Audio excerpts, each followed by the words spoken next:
Hello and welcome to episode 112 of the Talk Nintendo podcast.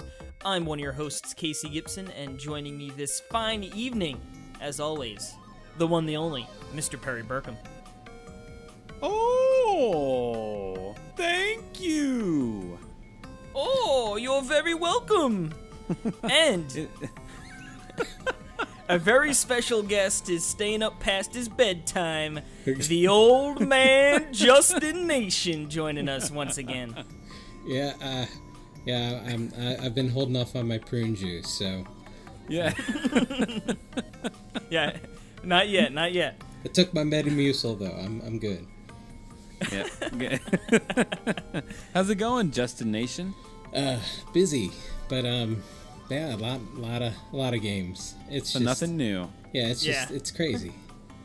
We were talking a little earlier today, and it's just like unbelievable the volume of games coming out and at the consistency of which they're coming out. You know, like if it's spiked up every once in a while, where you got 30 games one week and then like it died down, but Yeah, it's just all games insane. all the time. It literally, like, more games have probably come out this week than, like, at least, like, 2 to 3 months, like, during the dog days of the Wii U era. Yeah, I can only imagine that during that era is like, yes, and this week it's going to be part 4 of our discussion of the Nintendo release of a month ago. Yeah. Because we have nothing else to talk about.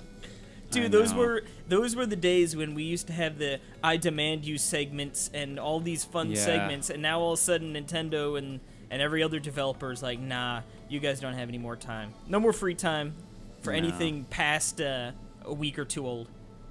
What are you supposed to do about it, you know? There's nothing like, it's just, why are people making so many games? Stop it, dang it. Yeah.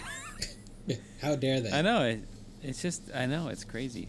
I mean, it's just one of those things. I can't believe how many games are out, and they come in waves of 35 every week now. And the funny thing is, you and I complain about this, yet Justin is in the trenches playing almost all of them. I know. But I know. It's gotten. I can't even touch half. I mean, well, you know, once you cut off hamster stuff. I mean, you know, it's like. So thankfully, Hamster doesn't send anything out. I remember early on I'd sent something out to them that they did the greatest favor to me by never responding, because it's like I can't even imagine a game from them a goodness. Week. Oh, and 2 games. Yeah. You know? Yeah, just to throw onto the top of the pile. What about Johnny? Are you doing any Johnny Turbo stuff? I reached out to them about Heavy Burger just because it sounded weird. Haven't heard anything back, and that's another one since a blessing they've been in disguise. Yeah. Since they consistently release them, it's sort of like, I'll live. Yeah, exactly. Well, we're going to start off this episode because everyone knows when Justin comes, he has a whole slew of games to talk about. So we've got the I don't know about if it's everyone's favorites, but it's certainly one of our favorites. The Quick Bites 5-word reviews by Justin Nation. The Quick Bites lightning round. Yeah, not to put any pressure on Perry, but there should be some sort of jingle for that. Oh boy, it's Quick Bites 5-word reviews from Justin Nation. Lightning round. Yeah, there really should be. All right. But so what do we got? Let's get right what are we starting into with? So, all right, diving right into it. First, we have Steven Universe, Save the Light. What I had is a decent action RPG, but buggy. Okay. My oldest daughter actually is a big Steven Universe fan, so she's checking it out as well. And, you know, boss fight had to lock up. She's gotten her character, supporting characters gotten stuck a bit. You know, just things that are annoyances, but it plays well, and it looks faithful to the franchise. So if you're a big Steven Universe fan, hey, not bad. Never heard of it. Oh, but anyway. Oh man, no, my daughter loves that show. Good. Is it a cartoon or is it a? Yeah, it's a cartoon. Okay. Yeah, remember we were looking at it was that and the OK K.O. OK K.O. Let's Play. Right, those were both based off the game or the Oh, TV okay. show, I think. Or they're both from Cartoon Network, so. Yep. Okay, gotcha. All right. Gotcha. Next is the Shapeshifting Detective. I said well-acted FMV, but on-rails mystery. It's by the folks, I can't think of the name of the people that have been doing the all the different full Perry, motion you played video a few games. of those, right? The whales? Yeah, Wells Interactive. Gotcha. It's got some of the same, like the one actress was in the Dr. Decker game in particular. It's sort of in the same vein. You're a detective who can change shapes, so as you solve a mystery, you take the form of different people, trying to sort of suss out details as you talk to different suspects with different people, trying to, you sort of memorize details about what other people have said to you, and then that sort of prompts different things that you can try to ask. But it is a bit on rails because, there just aren't a lot of options. So it's neat, and it's not too bad of acting as usual with them, but it just so feels... it's almost just like a movie. Yeah. Well, and yet it isn't as polished as like Late Shift. That felt very movie-like and sort of polished. This feels... For sure. There's a lot of camera cut, like aside from you interacting, there's just a lot of like cuts, different camera angles and stuff. So it's a bit, I don't know, it's a bit choppier. Okay. Not to say it's got a delay as it loads, but it's just, I don't know. Of their things that they've made, this might be the least favorite of mine, but it's still decent. I mean, just... Yeah. Yeah, those have been very well produced. So, the next is Astebreed, and what I put down is crazy shmup, bad default controls. That is something, luckily, that you can address. I've played it. I adjusted the default controls because you can change them. But yeah, they had a really weird scheme, and one of the key buttons was pressing the right analog stick down, and if you're doing that a lot, your hand starts cramping up, because it was like that button, and then you had to use the two triggers on the same side. Yeah. So it was That's just the worst. Oh man, that sounds awful. It was not well conceived, but it is just, the angle changes constantly. Like you're doing top down from the side, head on. It's a really crazy thing, and then you've got anime stuff going on and people yelling the entire time you're playing. Oh no. It's one of those, you'd have to see the video. It's very intense. I have no idea what's happening half the time, but it is entertaining. It's a crazy thing. The next one I had was Full Metal Furies, which I think Casey was playing. Yep. But I had a beat 'em up shooter, best with co-op. I think with another person, or ideally 4 people, it would work far better. As a single player, like things like the sniper is really hard to use. Like if you had more people, the sniper could sort of stand some back cover. and pick them off. Yeah. Yeah, you could get some cover, but if you're playing by yourself and the snipers by themselves, you're really exposed, because you can't charge up worth a damn. And each shot sort of takes, it's not like rapid fire, obviously, with the sniper, it's sort of shoot and you got to reload or whatever, like a little bit of a delay between shots there, so. I mean, I like the style, I like the sense of humor, but as a single player game, I'm kind of like, I also, it feels cramped in places, like it doesn't give you space to work in all the time, like you'll be put in sort of a corridor and trying to avoid stuff when that's not really practical, so it's just, I don't know, there's weird things about it that are just like, it's not bad, but I don't know.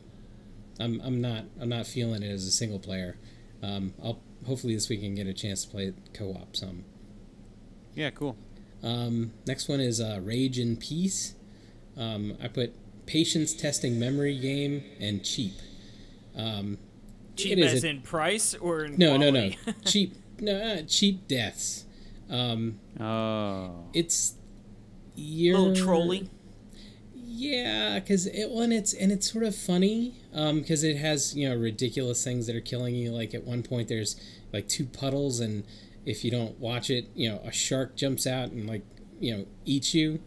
So it's you've avoided death, or death is coming for you sometime that day.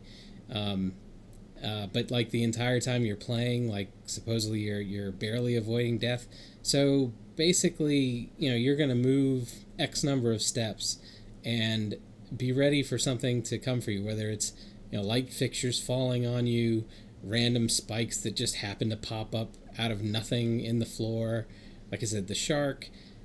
So it's very repetitive, and it kind of gets annoying. I mean, I guess it sounds hilarious. I mean, yeah, I think they're really counting on the humor, carrying it. But after a while, like there's a falling section that you get to. I sort of with it up until the falling section. The falling section, after a while, is just like, okay, this is just getting dumb. Because you can memorize the pattern of everything and sort of fly through it. But you couldn't really see anything coming, so it started really feeling cheap, especially that part. So you really have to memorize like the entire pattern kind of thing. You can't sort of improvise and dodge out of the way of stuff. So I don't know. That was kind of annoying. The next one, the Walking Vegetables. I said decent but ordinary twin stick shooter. I mean, there's a lot of twin stick shooters. The Walking Vegetables. Yes. It's got a great name. Well, and it has a look it's sort of like they said, hey, there's these two indie games that are really popular. One's called Hotline Miami. The other one's The Binding of Isaac. And they're like, yeah, let's take the visual styles from those two to sort of put it together. And but it's just it's kind of ordinary. I mean, I love the 10-ton twin stick shooters. You've just got some really strong shooters on the Switch already, and it just feels kind of generic compared to the better shooters. So it's not bad, Gotcha. But it's just like it's nothing unmemorable. too special. But yeah, I mean, I guess the aesthetic is pretty cool. Yeah, I definitely like the look of it. The asparagus that's very, very scared. I see a crazy hilarious. pineapple too. Yeah. I mean, it's and it's fun to kick around. Is it level based or is it like? It is wave based or no? It's there's a big map and there's and it's kind of randomized, even though it's not that there's not that much variety. But yeah, there's a map that you walk to different screens, and then there's buildings that you can go in, and you'll be attacked, and then eventually once you clear all the areas, then you end up having a boss fight. And it's got some cool weapons. It's got like alien blasters that do, that do different types of damage. I mean, it's neat. Yeah, I think it's really cute. Yeah, but yeah, it's just it's good to kick around for a while, but. Like, if I was going to return to something, I would pick quite a number of twin stick shooters over that. If it was a month later and I'm going back, that is not going to be on the list of ones I'd go back to. Whenever I think of twin stick shooters, I just think, man, when are they going to make a sequel to Neon Chrome? Oh, yeah. It's so that funny. game is one of the best. I still have not played Neon Chrome. But my God, did I love Lovecraft. Tesla vs. Lovecraft. God, that game was so good. Yeah. Yeah. Well, even I'd the say early Neon stuff Chrome's they better, have, too. the early stuff they had with, I love Crimson Land. Crimson Land. Yeah, I never got that. It's very bare bones, especially when you compare it to Tesla versus Lovecraft, but it's a lot older. But man, I played the hell out of that thing. I remember playing that on the plane to PAX. Tesla versus Lovecraft. But next up, we have Varion. Yeah, Varion. I said futuristic ricochet-happy multiplayer shooter. It's a 4-player thing. You can play against bots. The bots are pretty competent, but obviously better with people. You can't shoot anybody directly. In order to destroy somebody, you have to ricochet the bullets off the wall. Almost feels like party golf in a sense of there are a lot of variables that you can play with to change up minor or major things about the way the game plays, with like the number of times it'll bounce off the walls. They've got some preset ones, but then you can also customize it. It's not too bad. I mean, I don't think you'd buy it as a single player game. I think you'd have to be looking to play with other people. Is it local only? Yeah. All right. But it's not. It's pretty. I've played a lot of pretty reductive, kind of lame multiplayer shooter, local multiplayer shooters, and as things go, this is better than most of them. Just because it's at least trying to do something a bit different. Worth checking out video for and stuff like that to see if it's something that would suit you. Whatever happened to that game that we played at PAX that was the local multiplayer, like, shoot 'em up roguelike game? Remember that? From that Was it in the back towards the wolf game or whatever? Oh, yeah. Yeah. Shoot. Yeah. I can't think of the name of it. And those guys with the... the European They were dudes. like... Yeah, they were European. Their accents were so strong. They were from a very specific place, yeah, and you had some sort of story connecting to it, because you always do. You always know someone from somewhere. You're like, actually. I played it on PC, right? And I think that was the mostly completed version, and it still seemed to have a lot of potential. But yeah, that one, I haven't heard anything more about it coming to Switch yet. I mean, that was the plan. But yeah, I haven't heard anything more about it. Because wasn't online being baked in part of their plan? I think so. Wasn't it based on reception or something? Yeah, I think it said on reception. Yeah, they said that how good it sells, and they'd put it in. Yeah, they might. Yeah. Anyway, can't think of the name now. Yeah, but that one eludes me as well. We're probably someone will be laying in bed tonight. And oh crap! Now I remember. Oh yeah, the European. Anyway. Connection. Poland. That's what it was. No, just kidding. The name of the place. Okay, next up. What's this weird game? Battlezone Gold Edition that I've heard so much about. Yeah, I said modernized arcade classic, but repetitive. It's not too bad. I mean, I love Battlezone way back when, vector-based, shooter, tank kind of controls. There are a lot of different craft that you can use. You start out with 3 different, variants of tank that have some different attributes, but you unlock more as you go.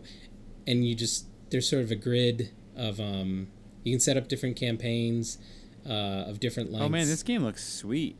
Yeah, it's you're in a tank. Oh yeah, and the flow of it's pretty good. But it is, and it's based off of an arcade game, and it is very true to the arcade game it came from, with the gameplay overall, which you can play it with multiple people and you can play it online, but I don't know if it's that varied. Like it's fun, right, and it is cool to kick around for a while, but I don't think that's really like a long-term kind of thing. She doesn't have legs, huh? Yeah, and that'll vary with different people and what they're looking for, but yeah, I think once you kick it around for like a week or so, I think you'd probably burn it out. But it's not bad. It's cool that there's online play though. Yeah. For sure. Next, the last 3 I just got today actually, but I've already played them and captured video. He's got them hot takes already. Oh though. my goodness. Yeah. The first this one I'm one's sort of interested in here. Yeah. Yeah. Road Redemption, and I just said modern Road Rash has online support. I haven't played online yet, though. Since the game's already been released, I'll probably give that a whirl. It's just like Road Rash. I mean, you're on your bike. You're trying to take out other riders. I mean, there are different objectives. I was playing the single player campaign. You've got objectives to come in the first 3 places in one case, but in another one you had to take out X number of people in a rival gang. You start out with like I think it's a pipe wrench, but then you get like a machete. You can get remote detonator, or it's like a timed detonator, which are fun because you could just sort of plunk that on somebody's vehicle and then sort of ride away and they blow up. I don't think it's the deepest thing in the world, but yeah, it's if you just wanted something arcadey, just get in and sort of wail away and try to decapitate people as they ride. Bust out some chains naturally. So yeah, it's not bad. But yeah, if you were a fan of the old Road Rash, yeah, it's probably going to be pretty fun. Man, I loved Road Rash. Yeah, me too. I remember my neighbor had it. I played it on the Sega. I remember it had that really tall Sega cart, like the cartridges. Oh yeah, yeah, like was bigger, 10 feet tall. like it needed more power. You needed more rage, baby. You couldn't fit it all in That's right. that cart. That's right. And what else do we have, Justin? Next one's Townsmen, and I said town management sim. Town management sim feels mobily. Yeah, that's what I've heard. That it's and that's my cue to exit. Well, I mean, it's not bad. It's very slow paced. I mean, even hitting the fast forward, yeah, it's set something to build and then wait for it to get built, and set something to gather some resources. Microtransactions or no, nothing like that. Okay, When I say it feels mobily, it's just has a pretty simple visual style. At first when I saw screenshots, I was like, okay, is this shooting for like competing with Civilization or something? No, it's not. It feel like I said, it does feel more like a mobile game in some regard. Gotcha. It's not that simplistic, but yeah, it's definitely not a full blown sim of any kind. But it is unique. I can't think of any other games I've played on the system quite like it. So for the semi casual crowd, it might be something they'd be interested in. checking out. Yeah, cool. And then the last quick bite, at long last, 3 hours later, Shadow of Loot Box. I said 3D dungeon crawler shooter, and limited. It is weird. It is. I only played about the first 40 minutes.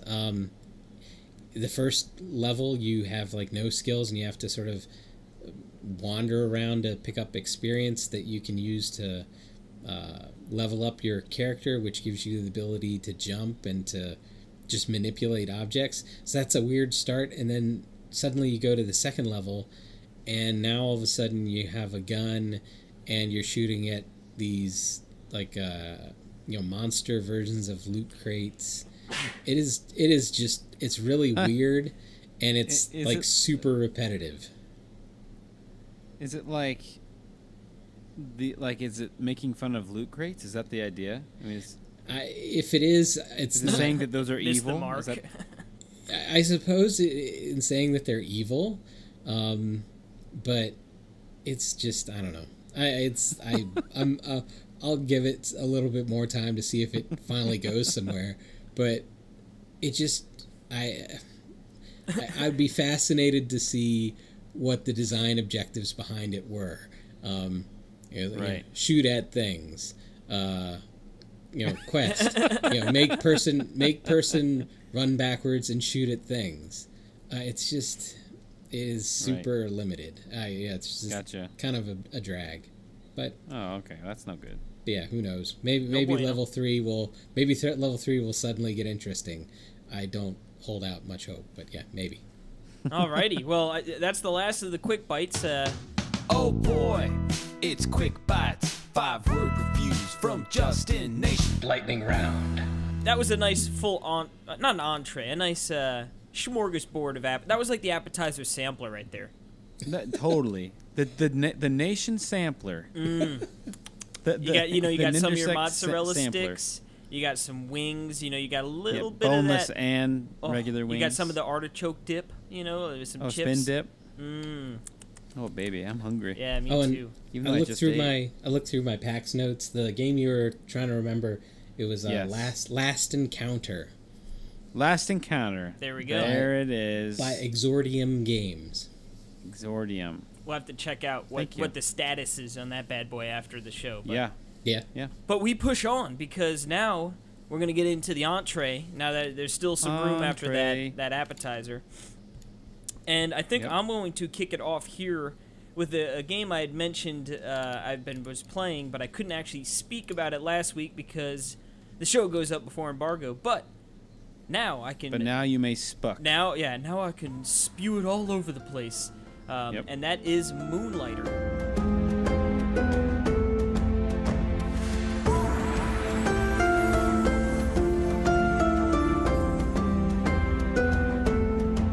Yes, I have this game coming to me physically. Ooh, I knew you would, you sucker. Why am I a sucker? I'm just kidding. I'm just jealous. No. Well, tell me, is it a good game? Yes, it's a very good game. I like it a lot. So essentially, this is another rogue light to add into the already crowded eShop full of roguelikes and roguelites. But you know what though? The beauty of roguelikes and roguelites is that there can be as many of them as you can, because that's what I love about them, is that you can always play another roguelite and just kind of get, and like if it hooks with you, then you'll play it, and if not, then you've experienced it. Yeah, you just and move you kind on. of see what's up. I love that about them. Anyway. Yeah, you sort of, pretty early on if you're gonna dig it or not. So yeah. But yeah, with this game, what's cool is it's got the dungeon crawling aspect of it, but it also has like a completely different style of play within the shop simulator. So essentially the game starts out and you are taking control of a guy named Will, who owns or is working at, I guess, his grandfather's shop called the Moonlighter. And what it is he's trying to make a living as a merchant, but Will wants to be a hero. So at night, doesn't everybody? Yeah, of course. But at night, Will takes action into his own hands, because essentially there are 4 dungeons with a 5th one that you unlock. I mean, you unlock them in order, but like the way the story goes is that apparently rumor has it that at the end of each dungeon is a key, and then when you get the 4 keys, you can open up the last area. So you go into that first area, and the dungeon crawling is, it's simple. There's not too much in your arsenal, but it works well. Yeah, I mean, that's what you guys were saying, right? Is like the combat is like really simple. Right? Yeah, so essentially you've got your standard attack, which you just hit A. You hit it 3 times, and you pull off a little combo where the last hit does more damage. You've got your special attack, which is B. So like for instance, with the spear, you like hold down B and you do like a charging shot. If you're using the shield, it pulls up the shield and stuff. And then you've got your dodge roll, which is, everyone loves a good dodge roll. A roguelite staple. Yep, and this also acts as like your jump across barriers, because there will be like gaps in the area that you need to dodge roll over. And the game sort of plays like, it's sort of similar to Binding of Isaac in the sense that you're going to go into a room, you're going to have to clear out the enemies, and then you can move on to the next one. And it doesn't always stick to that formula. Sometimes you go into a room where the doors aren't locked, but it's still beneficial to sort of take everything out, because a big aspect is collecting materials as you're going through this dungeon. So by killing enemies, they sort of die, and then they drop some, materials you can pick up. Some of the rooms, you kill all the enemies, and then a chest unlocks. And, that's filled with, generally speaking, better items. Not always, but, like, there's, usually where you find some good items in there. And then, essentially, you'll get to the point where your bag will be filled, and then it's like, well, all right, I'm going to jump back out to town. And there's 2 options when doing that. You can use just, just get out of jail, card. You cost some money, it brings you back to town, and that's that. And then next time you go into the dungeon, you'll start back at the top, and you have to work your way back down. But there's also like a portal that you can open up, which will bring you right back down to that same exact spot, in the same exact dungeon that you were just in, because the dungeons are procedurally generated, so they're different every time you go down there. But, they are. Right, because it's a roguelite. But if you use the portal, it'll bring you back down to the same one, and you can continue on. So there's 3 floors and then a boss in each dungeon. So it's like, I'm on the 3rd floor. I'm sniffing that boss right now, but my bag's full. I'm going to use the portal. It's going to cost me more money, but I'm going to be able to jump back down to this exact area, and I can go clear that boss, Ooh, yeah, so, that sounds fun. And then you could heal up and get some... Get some potions too if you need them. Yeah.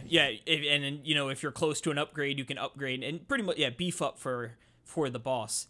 Now, when you're in town, you start with a small shop, and pretty much like you go into your shop and you have like a little table of 4 items that you can place down.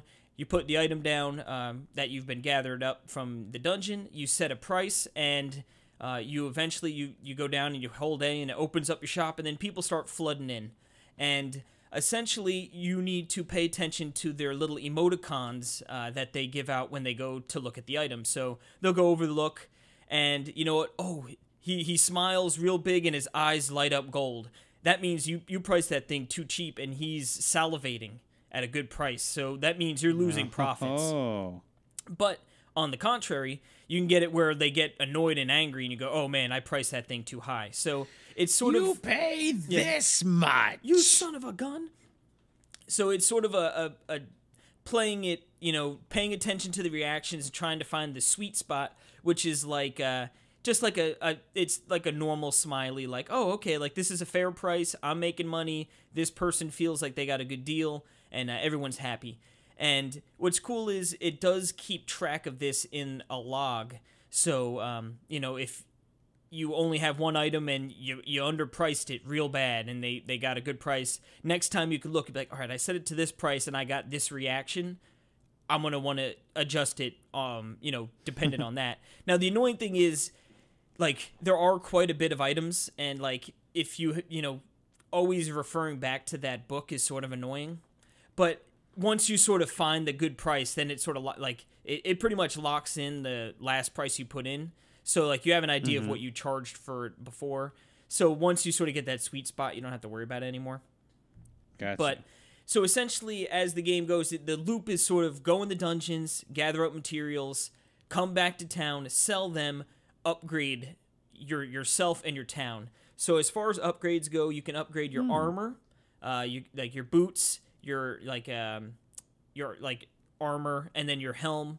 Then you have 5 different item types you can get, which I believe are sword and shield is one, a big sword, like gloves, like a sort of claws or whatever, a bow, and a spear. I found that I was using the spear for a while, then, you know, and then bounced around, and that I found the bow to be my favorite because it was like, it gives you that nice range, and and I just upgraded that thing pretty high, so it was doing nice damage. But, you know, each one plays differently, obviously. You know, some of them require you to be real up close and personal. The spear itself, you know, it gives you a little bit of range, you know, but, you know, you're still sort of close into the action. But in addition to upgrading your character, you can always also upgrade your shop and the town. So you can spend money and get other merchants to come into town. You can get, like, the blacksmith is obviously very important because that's how you're going to be upgrading your gear. There's a potions person. There is a person who comes in and he sells material you found, but it's really expensive. So when you're crafting and you just like haven't had luck finding one item out in the field, you might just say, screw it, I'll pay the 1,000 gold, pick it up here, and I'll be able to do my upgrade. You'll be a gym bot. Yep. Then you can unlock a guy to come to your town which sells decorations for your actual shop, which have different bonuses. Like some attract more people to come in during the day, some actually deter thieves from coming in, because there will be thieves that come into your shop and grab items, and you need to tackle them before they hit the door with your dodge roll. So can you destroy the thieves? No, they end up running away. Boo. You could also like get it so they yield more tips. So it's pretty fun to play around with that. And then lastly, upgrading your shop, first and foremost, it's going to make it bigger. Then it's going to eventually add in the option of like, hey, you can hire an employee to run the shop for you, but it's going to come at the cost of 30% of your profits. So it's like if you get a little tired of doing the shopkeeping and you just want to concentrate on dungeon crawling, you could do that. There is upgrades to like, I'm going to upgrade my cash register, which means they're going to give me 10% tip for everything they buy. Then you can keep upgrading that to like 40%, which is important because now all of a sudden you're making almost 1.5 times the cost, And so it's fun because it doesn't really have you do one thing or the other. You're pretty free to upgrade how you want. If you want to upgrade your character so you could get into the dungeons and get better materials faster, you could do that. If you want to upgrade your town and make more money off the things you do have, you could do it that way. It's a very rewarding loop. I would find myself like going to the dungeon like, okay, I'm going to sell this stuff real quick, then I'm probably going to call it quits.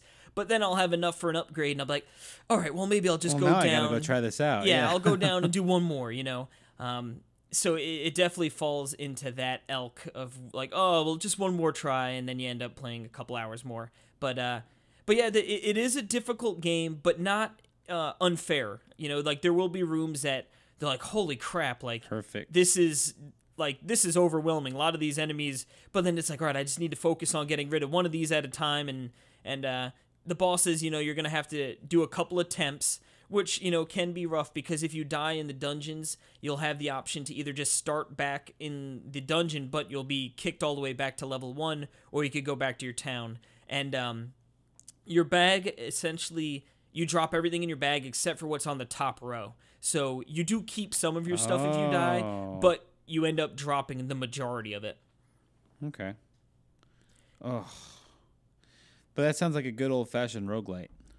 About the only thing that I would add that that I had as a sort of a con for it was when you're putting together your inventory, especially when you get stuff out of the boxes or the chests, there will be special attributes on some of the items that are like curses, so that you have to put them to the very top or the very bottom of your inventory of your bag.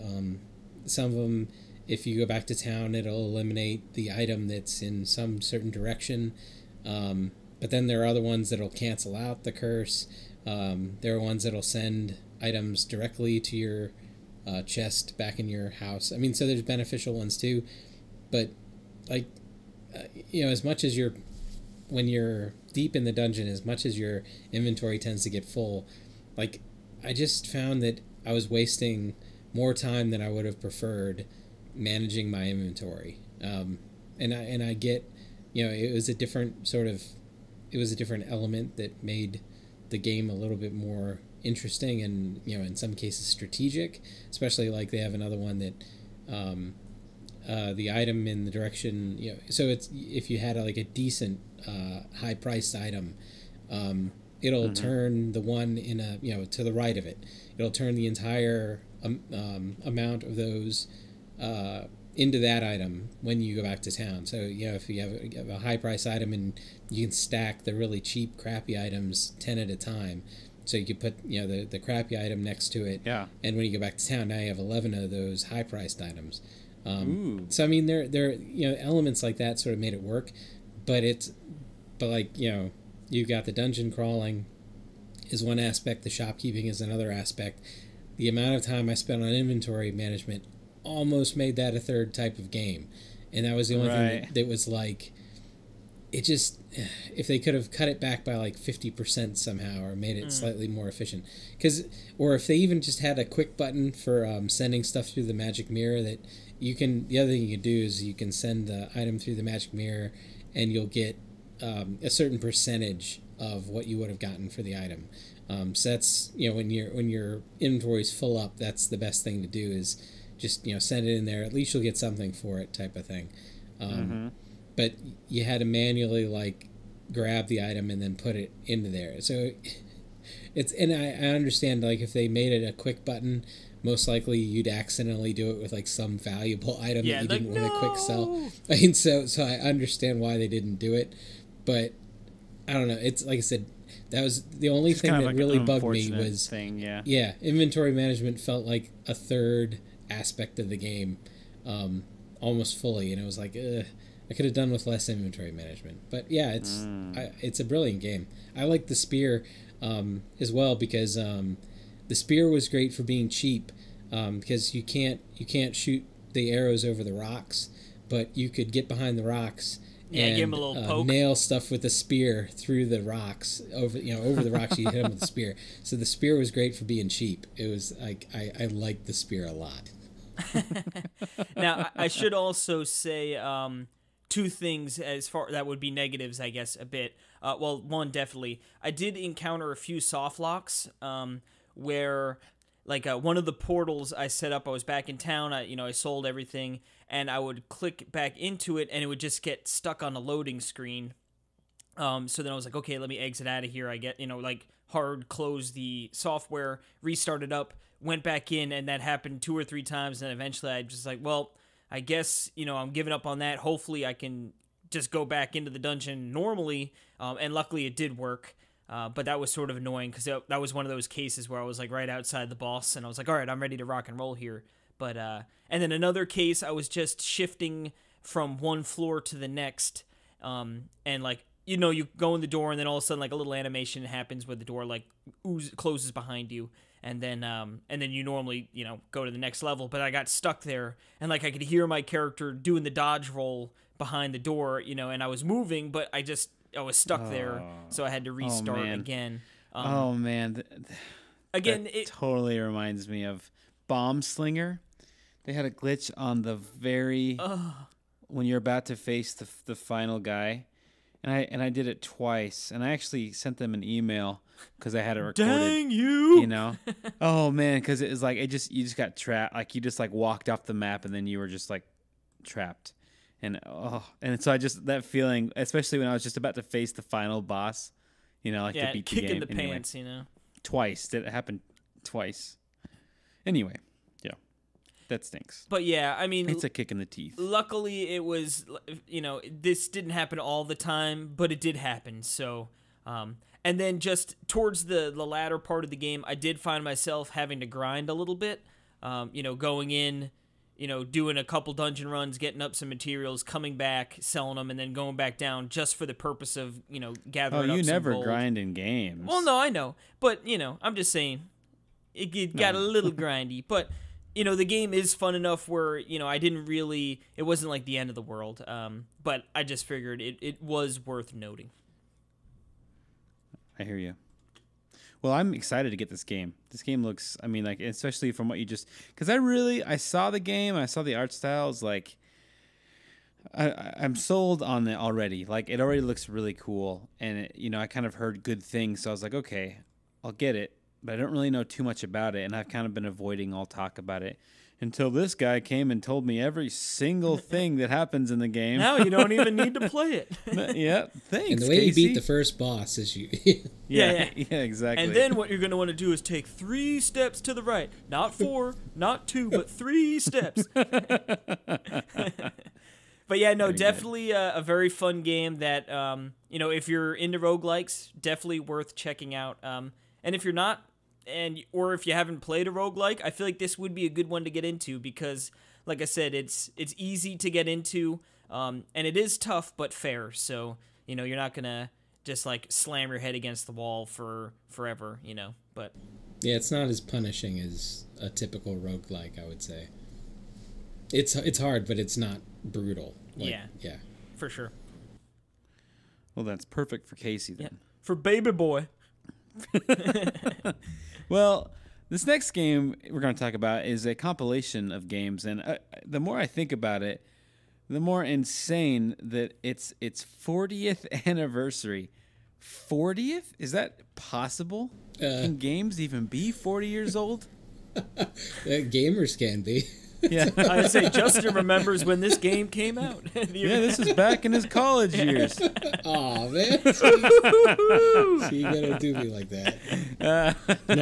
Most of these were when I was in late elementary and middle school. There you go. Don't sell them short. Dang it. Well, I thought you were a genius. I thought you were one of those guys that went to college in like 8th grade. Nice save. Nice recovery. Yeah. But yes, what are we talking about, Justin? It's the SNK 40th Anniversary Collection.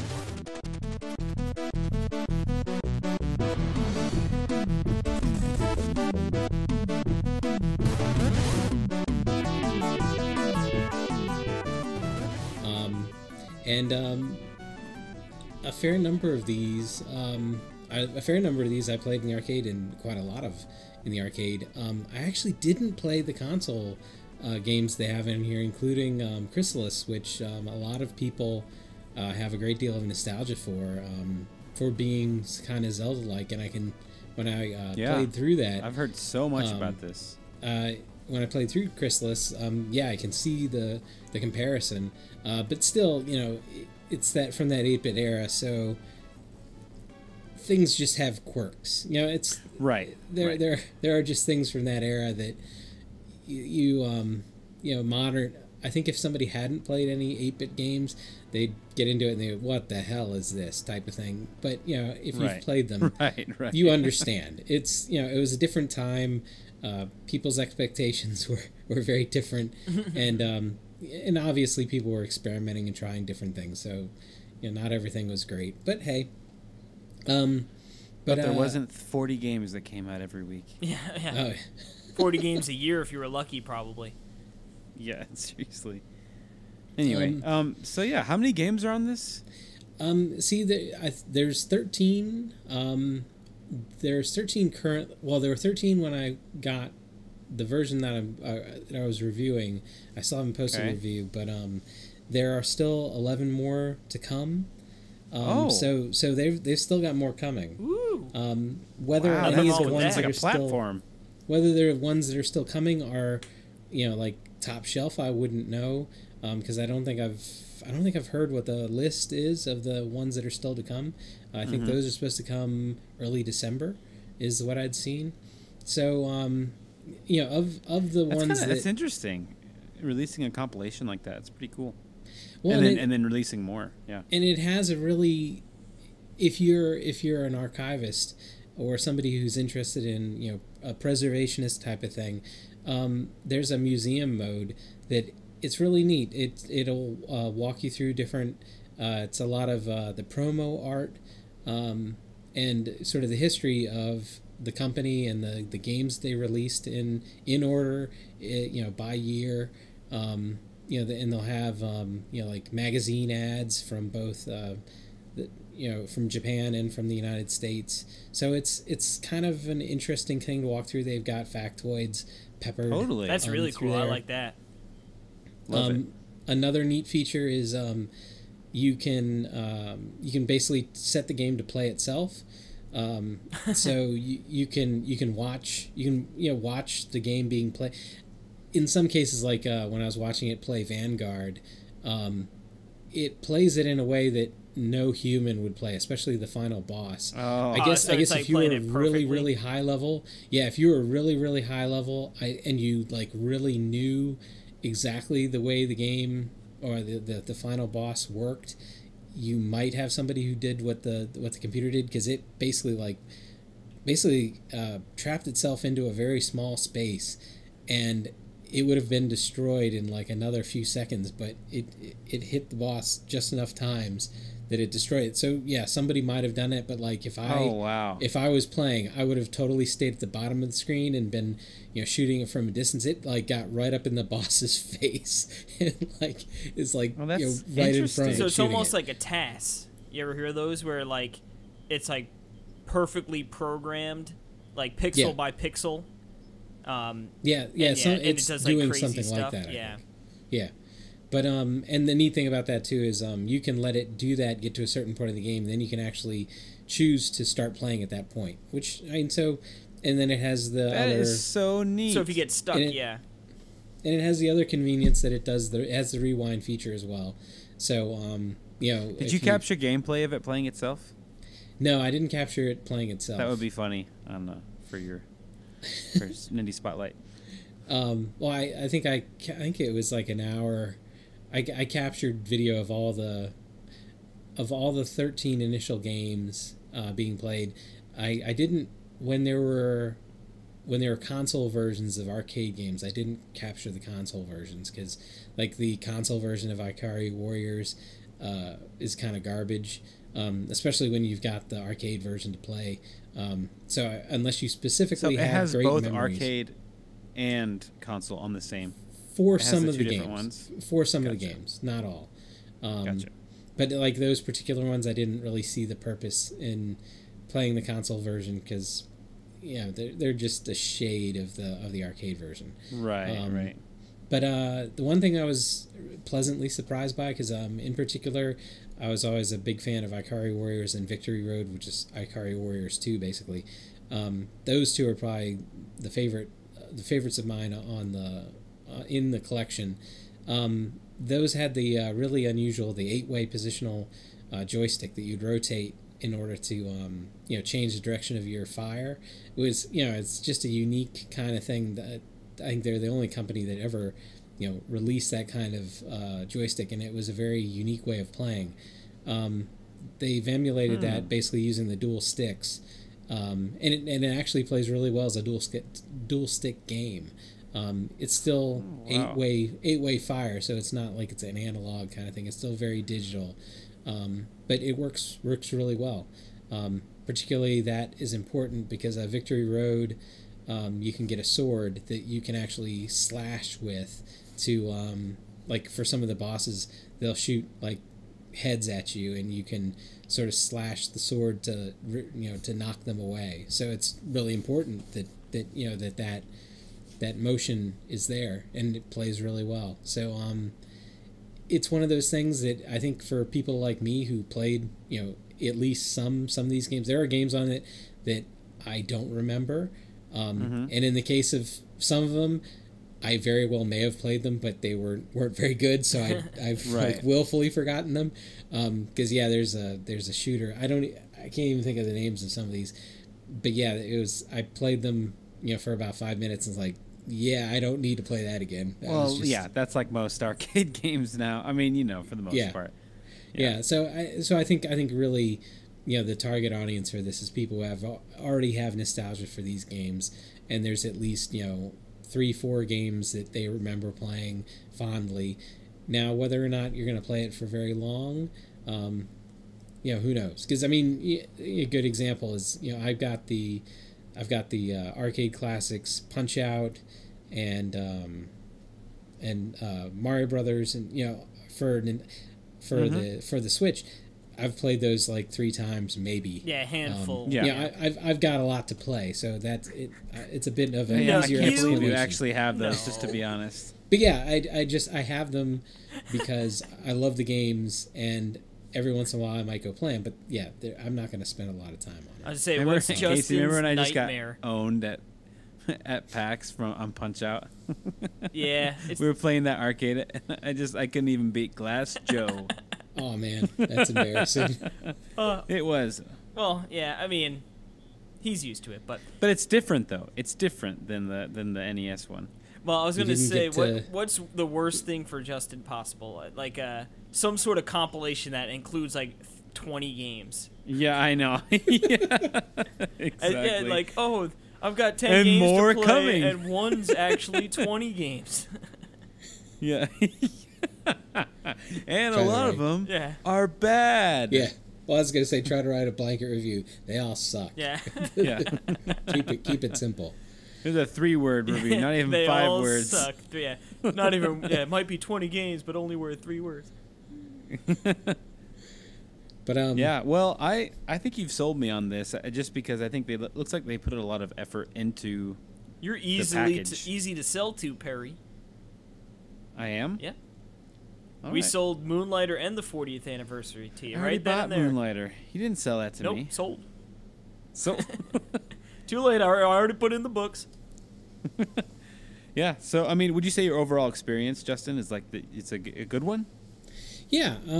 But like I said, I think it's one of those that if you hadn't played any of these, it's a tough sell, I think. Or at least it depends. I mean, if you're somebody who really is interested in video game and arcade history, there's certainly that angle, and the history part of it I think is fascinating. And that's kind of where I'm at. Yeah, like that part's really cool, and watching it play itself and stuff like that, so you can appreciate, even if you might not be very good at it initially, or you find it because some of these are pretty confusing, trying to get the hang of exactly what you're doing. It can be fun to watch. I mean, just to get an idea of what the experience, or the optimum experience would have been. Yeah. So yeah. Sweet. Cool. Well, what do we got next, Case? Next up, I talked a little bit about it last week, and I figured all 3 of us would have a little bit to talk about it this week. Yeah. And that is Diablo. Diablo 3.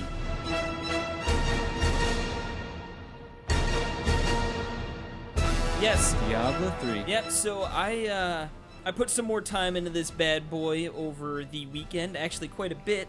You picked it up on Saturday, so we got to play some Saturday business. I actually ended up starting a new character and my goodness, what a good decision that was. The Necromancer. Yes. Now, the Necromancer was added, so it wasn't in the base game, it wasn't in the expansion Reaper of Souls, but it was in, like, a, I guess it was still technically an expansion, but it was, like, generally the expansion, like, they add a new act, some characters, like, it's hefty, you know, it's, like, adding a lot more to the game. This was more just, like, a big old DLC pack, almost. But it introduced the Rise of the Necromancer. And it added, obviously, the Necromancer class, which was in Diablo 2 as well. And, oh my god, it's just so much fun. It's insane. Yeah, it's like... Yeah, Corpse Explosion is... Dude, it's funny. I was using Corpse Explosion in the beating. I don't even use that right now. And I'm just wrecking everything. And, it's the thing... So, you can get enemies to join your legion, right? I mean, yeah, so instead of I think it's in lieu of that, and you can mess around with the skills, so I guess you could have both, but essentially I have I think 7 skeleton guys with swords who are always active, and on my command they can go frenzy on one enemy. I can raise skeleton mages which last for like a, you know, I think like 10 or 20 seconds, but I can keep bringing up new ones as long as I have like energy. And then I have an ability to raise the corpses of enemies I've already killed. So it's like I can have like an active army of like 30 skeletons and ghouls just wreaking havoc, and then I stand behind them and I just blast them with my bone spike. And that gives me more energy to keep raising more skeletons. And then it's just amazing because it's like essentially how I think we talked about how the difficulty works, how you can change it. I'm on the highest difficulty possible before you clear the game. Then you can start getting into like some real crazy stuff. But right now, as I'm in Act 3, and I'm doing the hardest difficulty I can, and I'm just blowing everything up, and it feels so good. And it's just like, because I feel like normally I end up like the Crusader, I'm like, like I'll be the guy who takes all the hits and like everyone else can do the damage. Screw that, man. I should have been the Necro since day one. My goodness. It is just so much fun destroying everything. Like a treasure goblin comes up and it's done in like 3 like it runs away once and then it blows up, and I'm just like, that's right, baby. That's not what happened when we played. Well, yeah, but you're playing the story. You're playing the story like a noob. Come on, man. Adventure mode. Yeah, bounties. And I really rifts, should man. do that. Like, I figured I would jump into that. Explain to me what this is. What's adventure mode? So Casey's playing the original experience. You're playing through all 5 acts, and I love the Diablo lore as a whole. But after I'd beaten the game with all the characters on PC, that having to grind through it all got kind of tedious. So a lot of people felt that way. A lot of people felt that way. So somewhere along the line, they came up with adventure mode, which breaks down into really 3 different things. You've got bounties, which in different acts there are 5 different bounties that you can get, and when you complete those, it'll be like you have to kill a specific monster. You have to kill one of the bosses. You have to, clear a cursed chest. You have to kill all the enemies on level 2 of this dungeon type of thing. And when you complete all 5 bounties, you go back to Tyrael, back in town, and he'll give you a bounty cache, which will have, it depends. You'll have plans, material. You always get materials, which you'll in the high level end game. Those are for Kanai's Cube, which absolutely makes the game better. There are special legendaries that you only can get through the bounty caches, particularly the Ring of...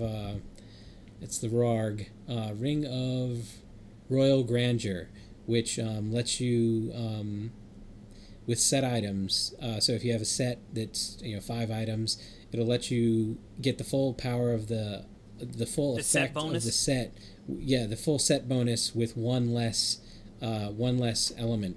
So if it was a 5-piece set, you could have 4 pieces of it and you get the full effect.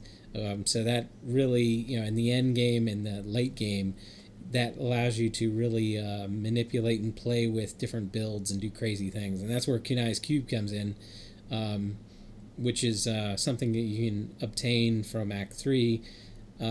It's a cube that you can basically distill special abilities out of legendaries, which then lets you basically layer different attributes and different legendary abilities on top of each other, and you get some really crazy builds out of it. You can do some extremely cool stuff with it.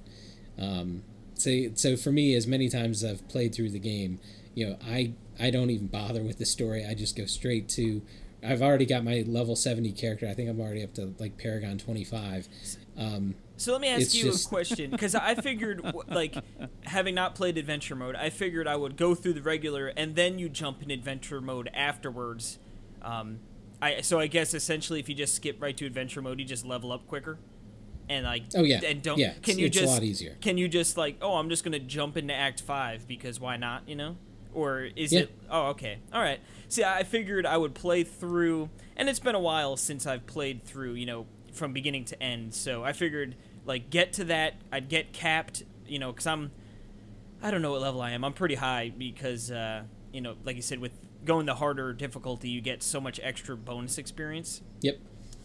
So I figured I would go through the regular mode and then I'd jump into adventure mode after that. But yeah, maybe, I don't know. I Act 3 is my favorite. Oh, I love Act 3. So I'm super stoked to have just gotten there. So the only problem with the adventure mode or the story is a lot of the time, and in my review for Diablo 3 is actually something I sort of wrote it as a anti the normal review, because I basically dismissed the story. I mean, you can play through the story and the lore is really cool. If you've never seen all that, it's an interesting story. I like the original and 2 better in terms of story. If you've never played the first 2, probably the story for 3 is a bit confusing, because you've got a lot, it's sort of all over the you don't know who all these people are, and you don't know why this old man keeps trying to tell you to come and listen to him and all that kind of, like there's just there's these things that there's that a joke people to be from made, the, but yeah yes, okay. But Casey, come on. but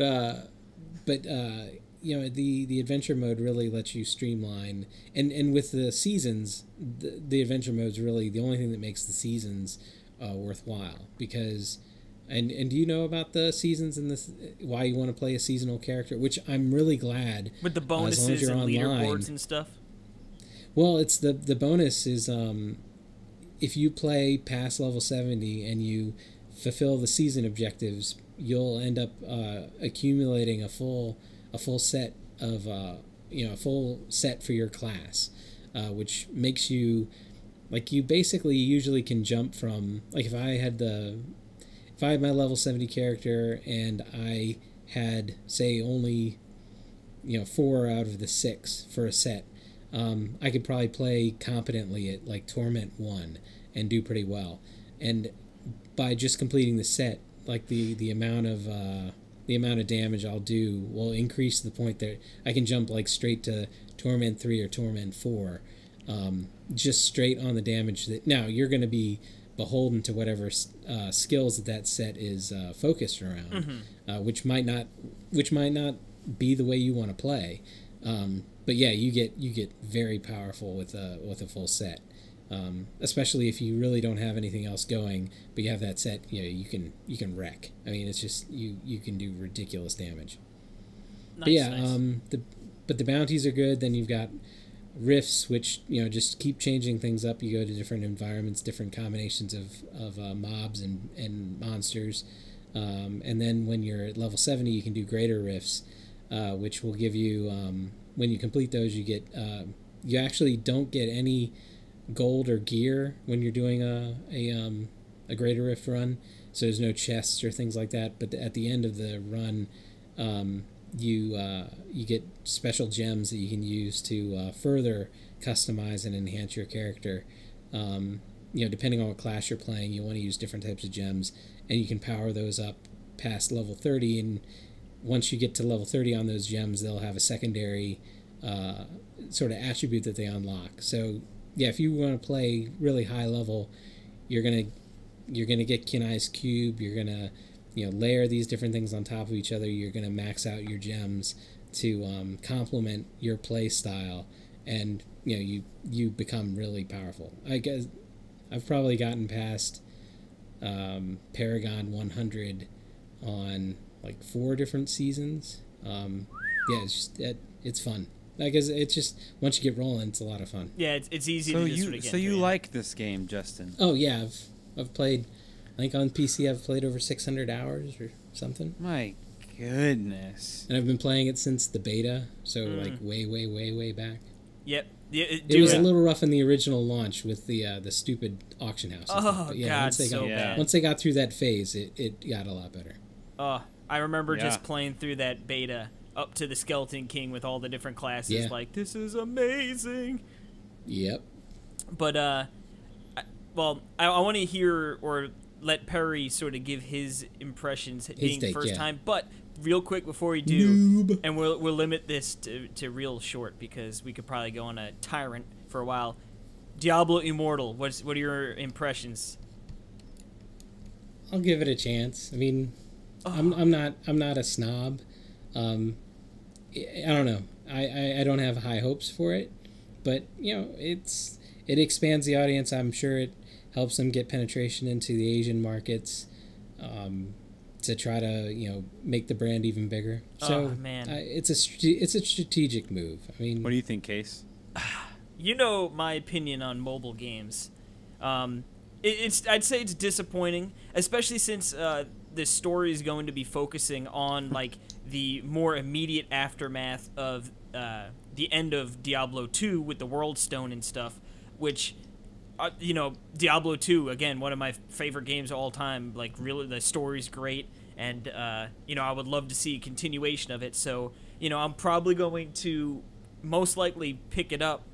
I just hope it's not like a microtransaction filled game and instead is like, hey, pay the upfront cost and enjoy it. But from what I've read, like, apparently it might just be not exactly a reskin, but like have a lot of mechanics of like another like free to play BS game like that, which would be disappointing. But man, that's disappointing. Yeah, I mean, I don't think this is like the only plan they have for Diablo. Like, I don't think it's like we're gonna release this mobile game and never touch the series again. Like, I could still see Diablo 4 or a remaster of 2 coming at some point, but they announced that to the wrong audience.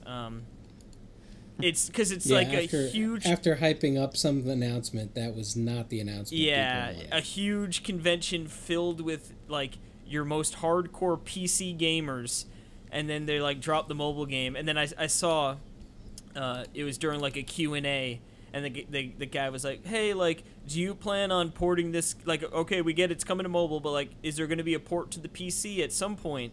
And, like, the guy's like, nah, I don't know. There's no plans. So, like, they got booed. And then he just goes, what do you all don't have phones or something like that? And I've seen that on, like, so many threads as a meme now. But, yeah. It's kind of true, though. But anyway, tell us what you think of Diablo 3 being a baby to the franchise. Well, after hearing you say that new announcement is disappointing, it just rejogged my memory that the last time we had Justin on is when we had the the audio loss. Oh God! And yeah, I got to. We had a little fun. That was so funny. Yeah, I did have a lot of fun. But just I think a couple of times just had you say that's disappointing. Yeah. Anyway. Interesting. Yeah, so this is my first time ever with the Diablo series ever. Unfortunately, I had to play it with a big Jimbo, Casey Gibson. Just kidding. So would you say it's like Kingdom? It's like it's like a Fire Emblem light. Yeah. Everyone's like, not again. Yeah. So I was just surprised because Diablo's one of those things where I don't think I'd ever seen a screenshot of it. Maybe a screenshot, but nothing where I had never watched gameplay. I'd never been interested, just because I've never really heard, like, it's never been on Nintendo. You know, I just never been in that scene, realm. like, of the Diablo scene, El Diablo scene, and getting to play it, you know, I mean, it seems like, you know, hearing people be like, yeah, I played like 600 hours of it, you know, I played it back on the beta, like, you know, and like, it's like people are insane about it, evidenced on this show. And you know, getting into I was perplexed at how totally simple and straightforward this game is. I mean, it's just like you get in and you move around and you hold A and ZR and like you're just shooting at people, and then you just, you know, you kill enemies and you move on, and then you just go like it was just like, it's not convoluted and complex like with all these systems and stuff. It's just like the most simplest thing you could ever, you know, do. It's like one of the most simplest games I've ever played. And really, I as I was going, because I was playing as the demon hunter, the ranged. I'm playing through as that, and you know, so a lot of it is just like, you know, you're shooting your bow and arrow, and it kind of reminded me, like, in a weird way, it's just kind of like a really slow paced twin stick shooter in some ways, just like the way it kind of felt like, you know, there's just kind of groups of enemies and you're dodging them and you're going back and you're just trying to shoot them. Like, it kind of felt like Tesla versus Lovecraft, just slower, but, and, you know, but it has this crazy, it's addicting scheme where you're leveling up, and they have some really good emblems of, like, when you level up, like you're level 21 and then you've learned like 30 new things, you've got unlocked a new room, you've got to do ding, you know, and it's like you got, oh man, I can't wait to see what it is, you know. And then you know, you get all these weapons and stuff. So not to say that it's like, I mean, it's very deep, but the gameplay is so simple. So really, I was just kind of like, I wasn't like complete, like, you know, it's not a groundbreaking game by any means, especially since it's an old game. I mean, 2012, yep. 13, yeah, 12.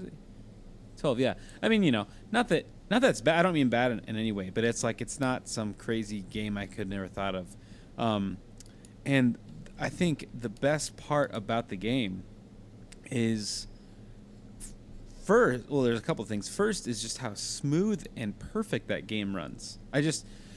It's unbelievable. Like, I don't really understand how good it runs on, especially on Switch, with like multiple people. I think I've only played with 3, but, you know, 3 people on there going full out, you know, just crazy, like 50 enemies on the screen, and there's not one stutter, and it's just pretty incredible, and it's all silky smooth. Is it running at 60? Yep. I mean, it feels like it's running. Yeah. Yeah. Somebody did a video capture, and they showed that it was staying at a rock solid 60.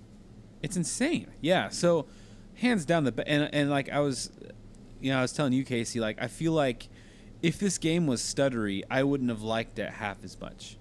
But it's just, it runs so good, and the graphics are great. Super charming, cute game. Really cool environments. I mean, just really cool. So yeah, it's been very interesting for me. It's been a fun thing, like culture to learn, like, you know, because I just know so many people are obsessed with this game, trying to seeing what it's about, and it's like, oh, I see how people can be addicted to playing this for 600 hours. Like, I get it, you know, because it's that, it has that gameplay loop of, like, you just get in there and you're destroying more, and you're getting stronger, and you're getting more loot, and you're getting, yeah, it's just, so, yeah, I mean, like, I'm not blown away by the game by any means, but it's a very fun game, and, like, I think it's fun to play with friends, and just kind of something that you can kind of you know, we can talk and do stuff, and, like, you know, just relax and chat and play with. I think it's a lot of fun. So, and it's really cool how it works. Like, it works exactly how you think it should. Everything works how you think it should, which I really appreciate, especially coming from a PC game to a console. The game does not feel in any way like a PC game. And I know that it's been on consoles before, right? I mean, it's not. Yeah, it was on PS3 It's on and PS4, PS3, and I yeah. think both Gotcha. Xboxes too. Yeah, I assumed. But I really think it's like the way you can just drop in and drop out at any moment. It's just so everything about the game is silky smooth. So that's kind of my view on the game. I will not. It will not be a game where I get done playing through and then I keep playing through different characters and wanting to do that. I don't think it'll hook me like that. But I'm glad I got to play it and then I'm playing it. So Boom. Alrighty. yeah, Good old Diablo. Diabla. Now, we've got another game from the man Justin himself, and that is, well, why don't you tell us, Justin? It's called The Bug Butcher.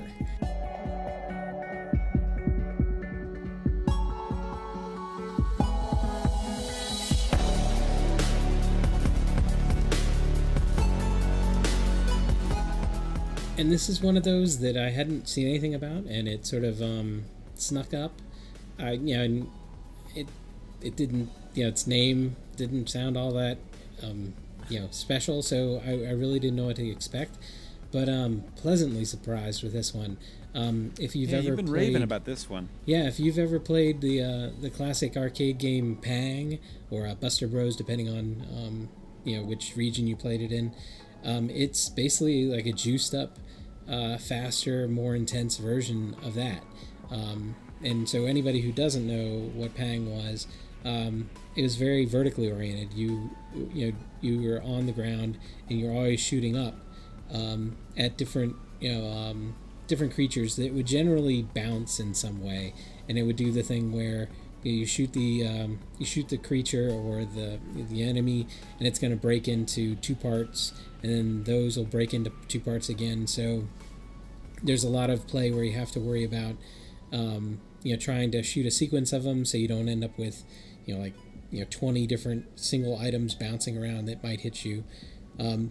So it takes a lot of those same ideas, and it just makes them more modern, makes them quicker, a bit more intense, and there are some really cool, strange monsters that you encounter. Ones that shoot out different items, some that sort of have a strange pattern how they'll bounce.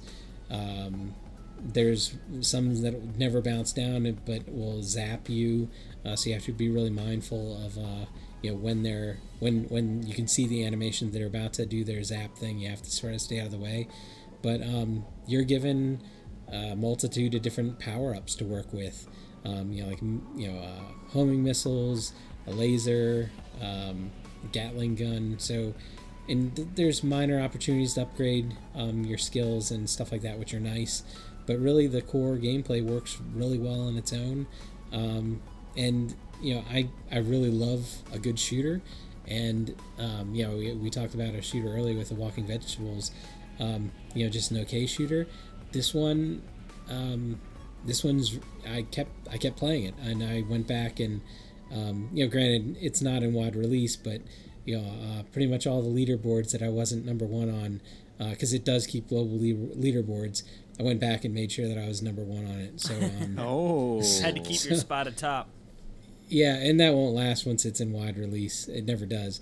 But yeah, at least within the game reviewer area, I wanted to establish my cred once again for shooters. But yeah, it's not very complex, but it does what it does really well. And if you like the old Pang or Buster Bros, definitely is worth checking out. But if you just like a really good shooter that's a bit different, not twin stick or anything like that, and works really well, it's definitely worth checking out. Cool. Yeah, I'm looking at the art, and did you ever play Splasher? Yeah. Do you even need to ask that question, Perry? Yeah, Splasher's definitely much more of a platformer. I was just saying the art kind of reminds me of when I'm looking at the screenshots. Yeah, and the sense of humor, it reminds me a bit of Splasher too. Like one of the enemy types that's funny is not funny to the scientists, because you're like this exterminator, and there's these scientists that are in their hazmat outfits in the background, and one of the enemy types is a spider that will crawl across the top, and then like suddenly they have like this weird like pink tentacle comes out of their mouth, and they'll like grab the scientist by the head and try to like carry it away, and the scientist like starts screaming and trying to get you to save him, and I imagine you'll die if they get away with the scientist.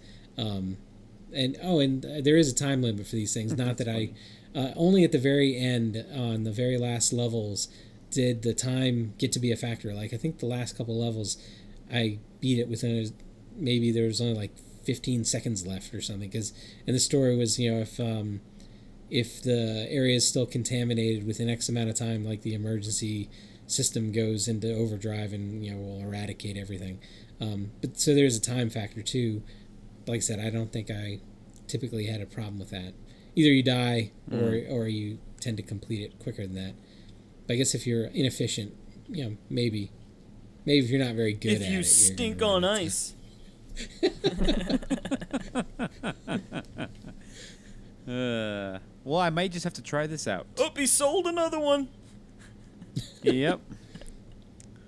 Catch line and sinker. Ooh-wee. Well, thank you. Well, who'd have thought that Justin would have come on to the show and he'd been playing a ton of games and would talk about them? It's kind of interesting. I mean, it's definitely, out of the ordinary. Normally, he's just a lazy bum. But, moving on, we do have one more game. Yes, we do. To talk about.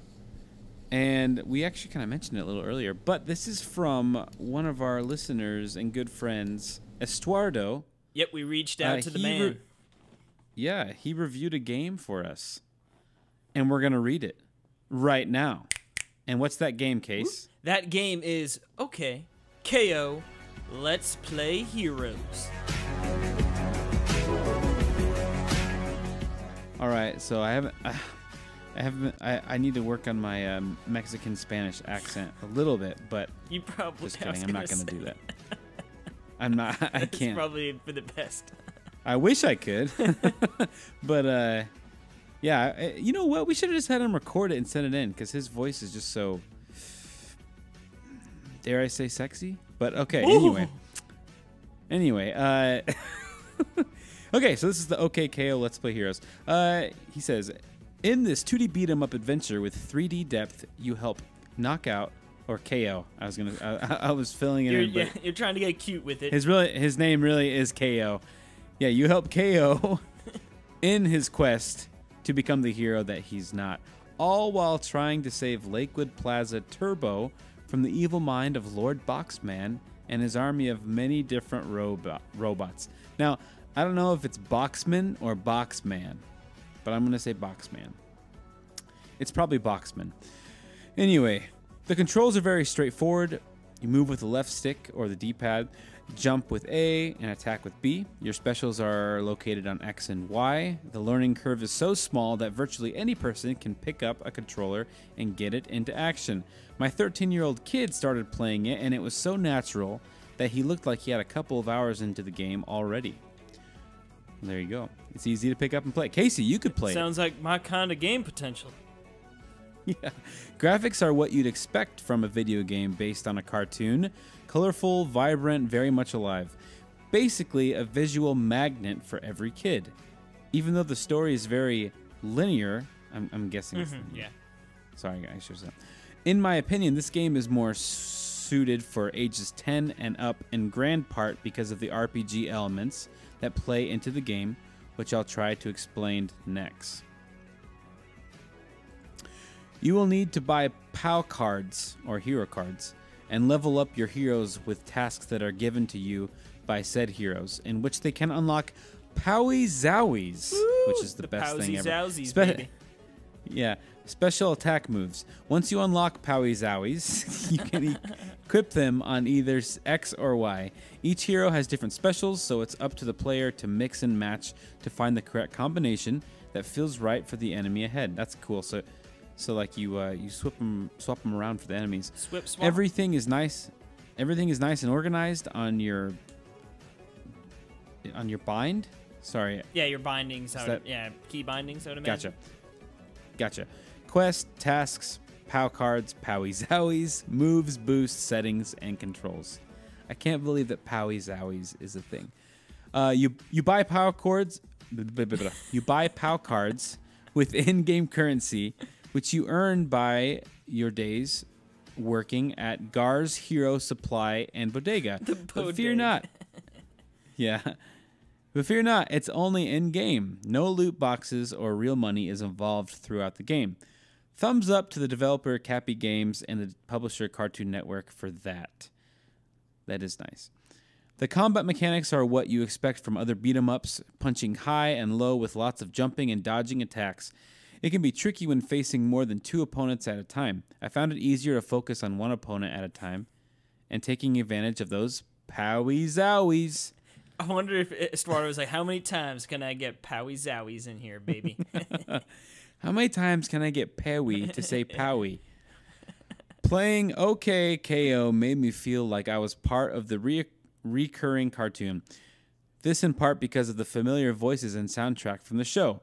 Voice acting is spot on with some family-friendly humor and quirky punchlines from all the regulars you've come to know. Dendy, Rad, Gar, Carol, Boxman, and my personal favorite, Enid. So the funny thing about this whole thing is I don't know. I have no idea I've never that played. This is a cartoon.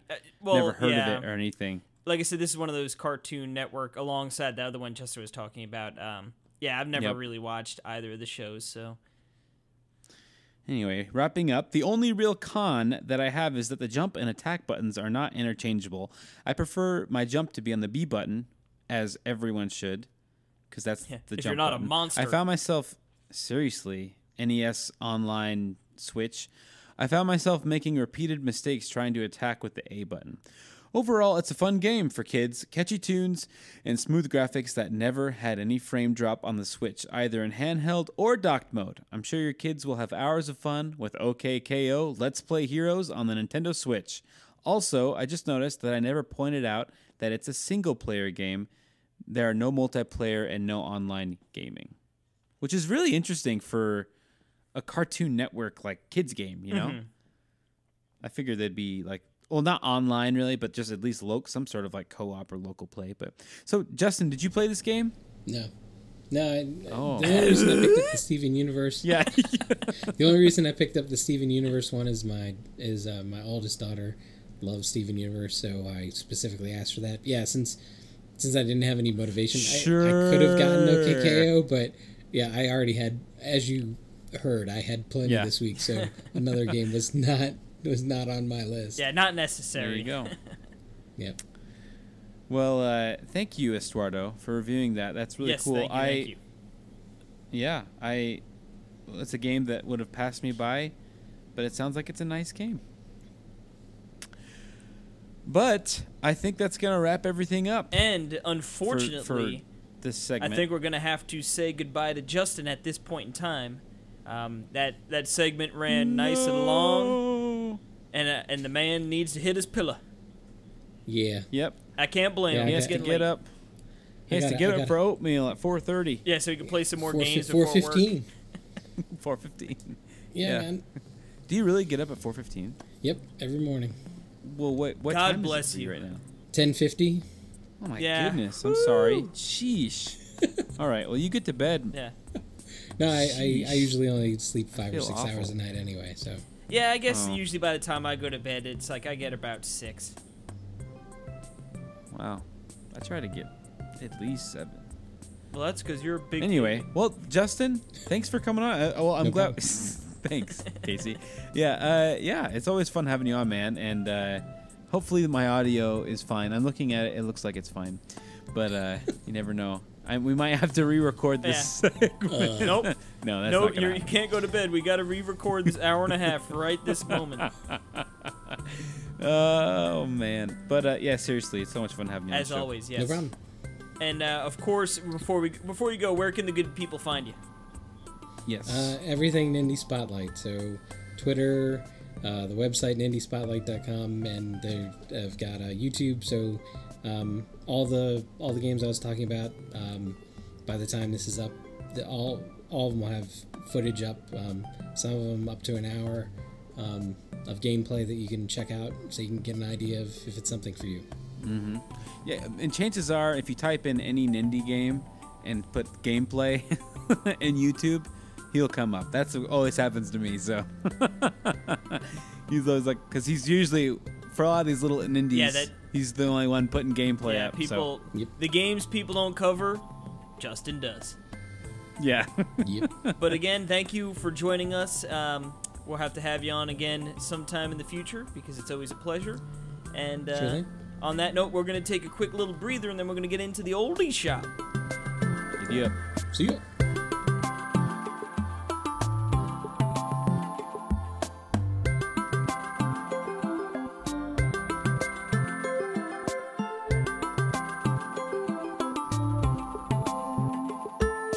And we're back. Justin's gone, but it's not like he wasn't on for the full length of an episode. Yeah. He was on for an hour and a half. So, but it's the eShop Roundup time. Ooh, The eShop Roundup. eHaw. And we've got a bunch of games to get through, plus some news. So I Really? think we're gonna do a good old fashioned lightning round, aren't we? Lightning round. So we're starting off with Numbala for $7.99, with just this cute little cartoony Fly your side-scrolling game. spaceships, rescue your dog, train maths while you play. It's a cool game that trains math. It's like a side-scrolling shooter where you are doing addition. Edutainment. Kind of fun. Hey, you know what? If you have a young kid learning math, this looks great. It looks like high quality. Next Next up, we've got Deathmark. for how much? $49.99. You've been marked. A strange rumor is spreading through the shadows of Tokyo's Oh my goodness. city. That's scary. Little adventure game. Yeah, it looks definitely. It's got a. Well, it is rated M for mature. Yeah, geesh. There you have it. Well, it's a scary adventure game. Next up, we have Knock Knock. Who's there? Ice Pick Lodge presents Knock Knock for $6.99. An And this eerie, is- uncomfortable horror is creeping Yeah. from PC over to the Nintendo Switch. It's an adventure. Apparently it's a platformer. It has certainly doesn't look like a platformer from the No. the images they've got here. Nope. But it looks like a very troubled young man. Did these people realize that Halloween was last week? I think they tried their darndest to get out before Halloween. Although, Remember yeah, last year when Capcom did Resident Evil Revelations collection in November? Resident Oh, dude, Evil I love Revelations those 2 games. is so goddamn good. Both those games are amazing. But moving along here, we've got Hidden Folks. For it's Hidden Folks. $14.99. It's 20% off, down to $11.99. So you say folks, right? Folks. Well, by golly, Dan got Diablo 3 Eternal Yep, Collection. I just seen it. Ha ha! This right told me here is this like Where's Waldo? Search for the hidden folks in the hand-drawn interactive miniature landscapes. Oh wow! I guess sort of like it, but it's all black and white. Looks like pencil drawings. Pretty. Maybe you should interesting. review this, Casey. You review Where's Waldo like games. Shut up. Don't remind me. Which, by the way, guess what I'm drinking right now? A Pepsi Cola? Nope. Cherry Coke Zero, my favorite pop. Shut the heck up. Next up, we have Neo Geo. It's a week. Neo Geo. Pleasure Goal 5-on-5 mini soccer? Is that what it is? Let's see. Don't you hate it when the 5-on-5 when the mini title- soccer. when the title gets cut off on the page? You can't even read the whole title. Come on. The problem is What they is put that? ACA Neo Geo in front of it. It's Well, like, we no, get it. We get it. no, it's not the that's not the problem. The problem is that on the Switch eShop you can't view the whole name. It's Oh, well, without yeah, that's going- stupid, but... That is so stupid. Anyway, Pleasure Goal, though. Interesting name. 5-on-5. Some soccer. Yeah. Nothing really wrong weird. with that. But Nothing it wrong looks with like that. a great Neo Geo Pleasure Goal. Speaking of great, next up here we've got Kitty Love. Way to look for love. $24.99. To break the curse is to kiss your Look true at that. love. Let your love bloom. What is happening in that one picture where he's like Slamming that that person's head into the ground. Like, what in the world is Don't you that? even think about looking about my kitty love. Yeah. Slam. Oh, man. Anime, It is anime. a cute little kitty, though. I miss a kitty, Yep. but Just like you. got a big old poocher now. Next up, we got Machinarium. It's a really Machinery. interesting name. For $9.99, and this is a very cool, The art very style cool is little phenomenal. children's book kind of looking game, but like really steampunk and really cool. It's an award-winning independent adventure game.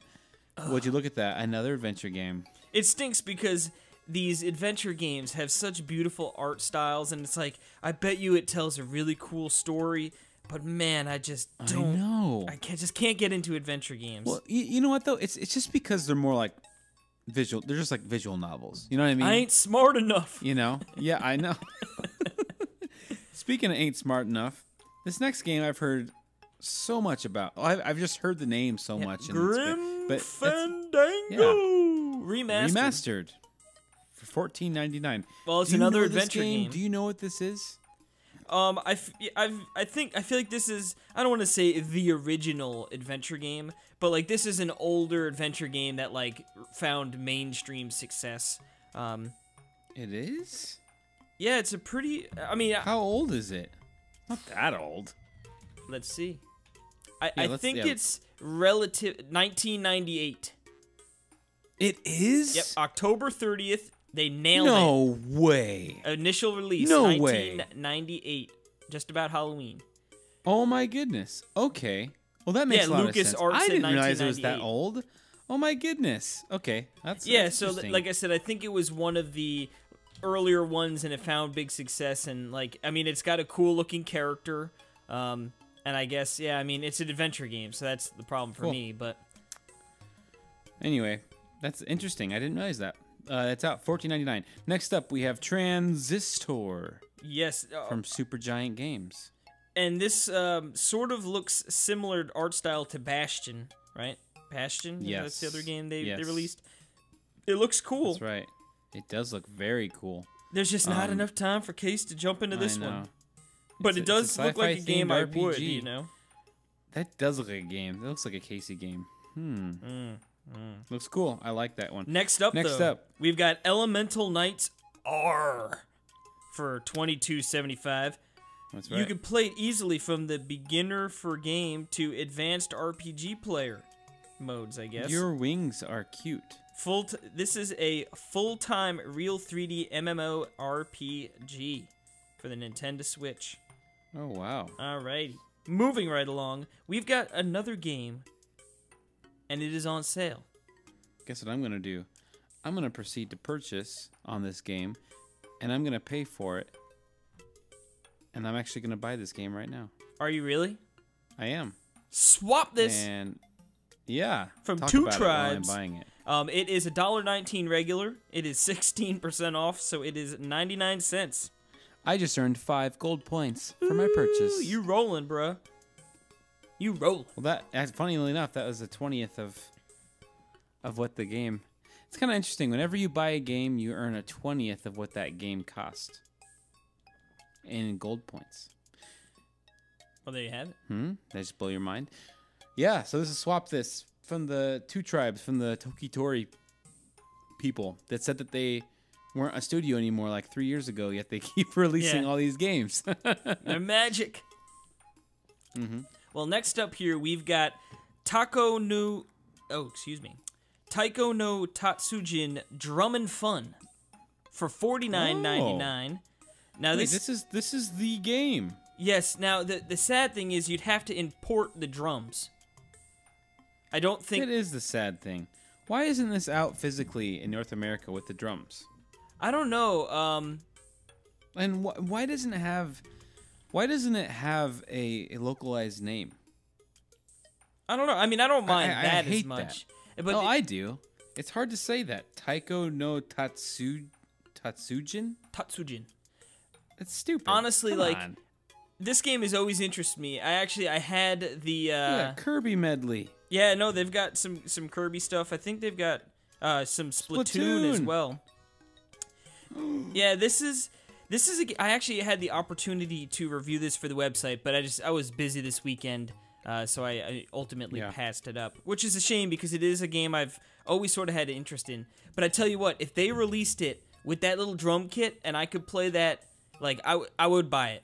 I'd totally buy it. The drum I feel like makes the game. Yeah. Like I'm sure Agreed. it's still a lot of fun without it. And no, drum makes the game. No. Dismissing it down, baby. Yeah. But yeah. Next up, though, what do we got? Next up here, we've got Diablo 3. Diablo 3 Eternal Collection. Raise some hell, Perry. Okay. Now, I Next believe up, this though, is we have- $59.99 full retail price right there.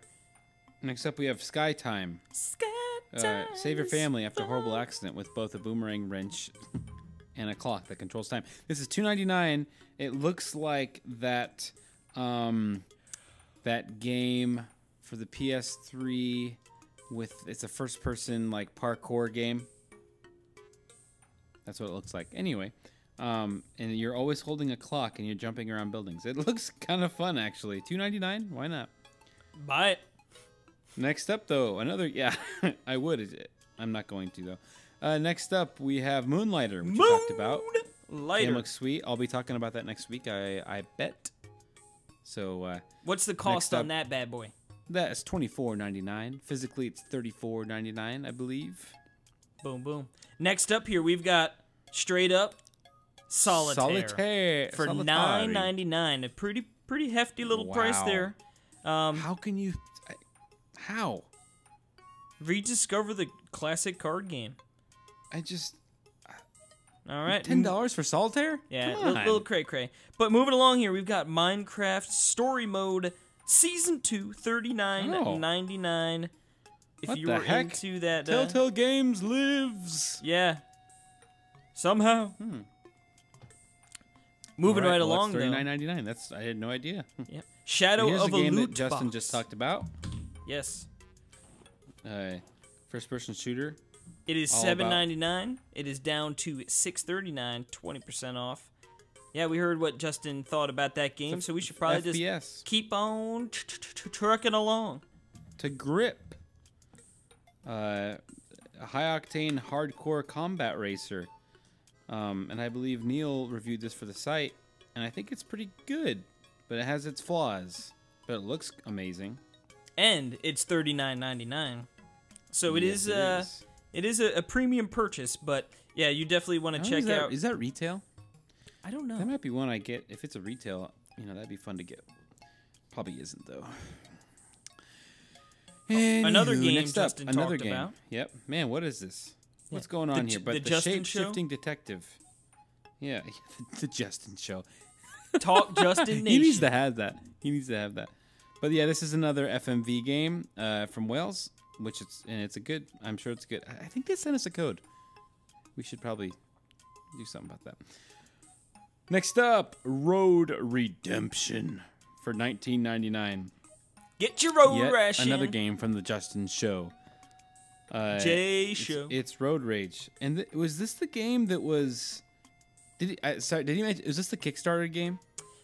That I have no idea. Well, they're motorcycling on top of buildings, and it looks really fun. So I don't know. This game looks amazing. I Put kinda it wanna on play Perry's to purchase list. Yep. I have a feeling Next this up. next one won't be though. I was gonna say this one seems like it's on Casey's to purchase list. Carnival Games for Be honest, Case. $39.99. Did you buy this on the Wii? Nope, I've never played Carnival Games. Me neither. Now, the puzzling thing with this is you only unlock the motion controls after you beat the game. Or, like, beat That's that amazing. particular game. So, like, That's amazing. dumb. But anyway, moving along, we've got another game that Justin talked about. Full Metal Furies. How much does that one run? $14.99. Boom, boom. It's 25% off, so it was 20. But yeah, we talked about it last week, as well as the next game, Rogue Legacy, which we talked about last week, the roguelite platformer, made by the same guys, and they're kind of dual releasing it. The genealogical roguelite where anyone can be a hero. There you have it. And I don't know how much that one costs. Is that $14.99 again? Oh, yes, that one's $14.99, yep. Okay. But it's not on And- sale, so that is the true price. Oh. Next And what's up our here, last two games? we've got World of Final Fantasy Maxima.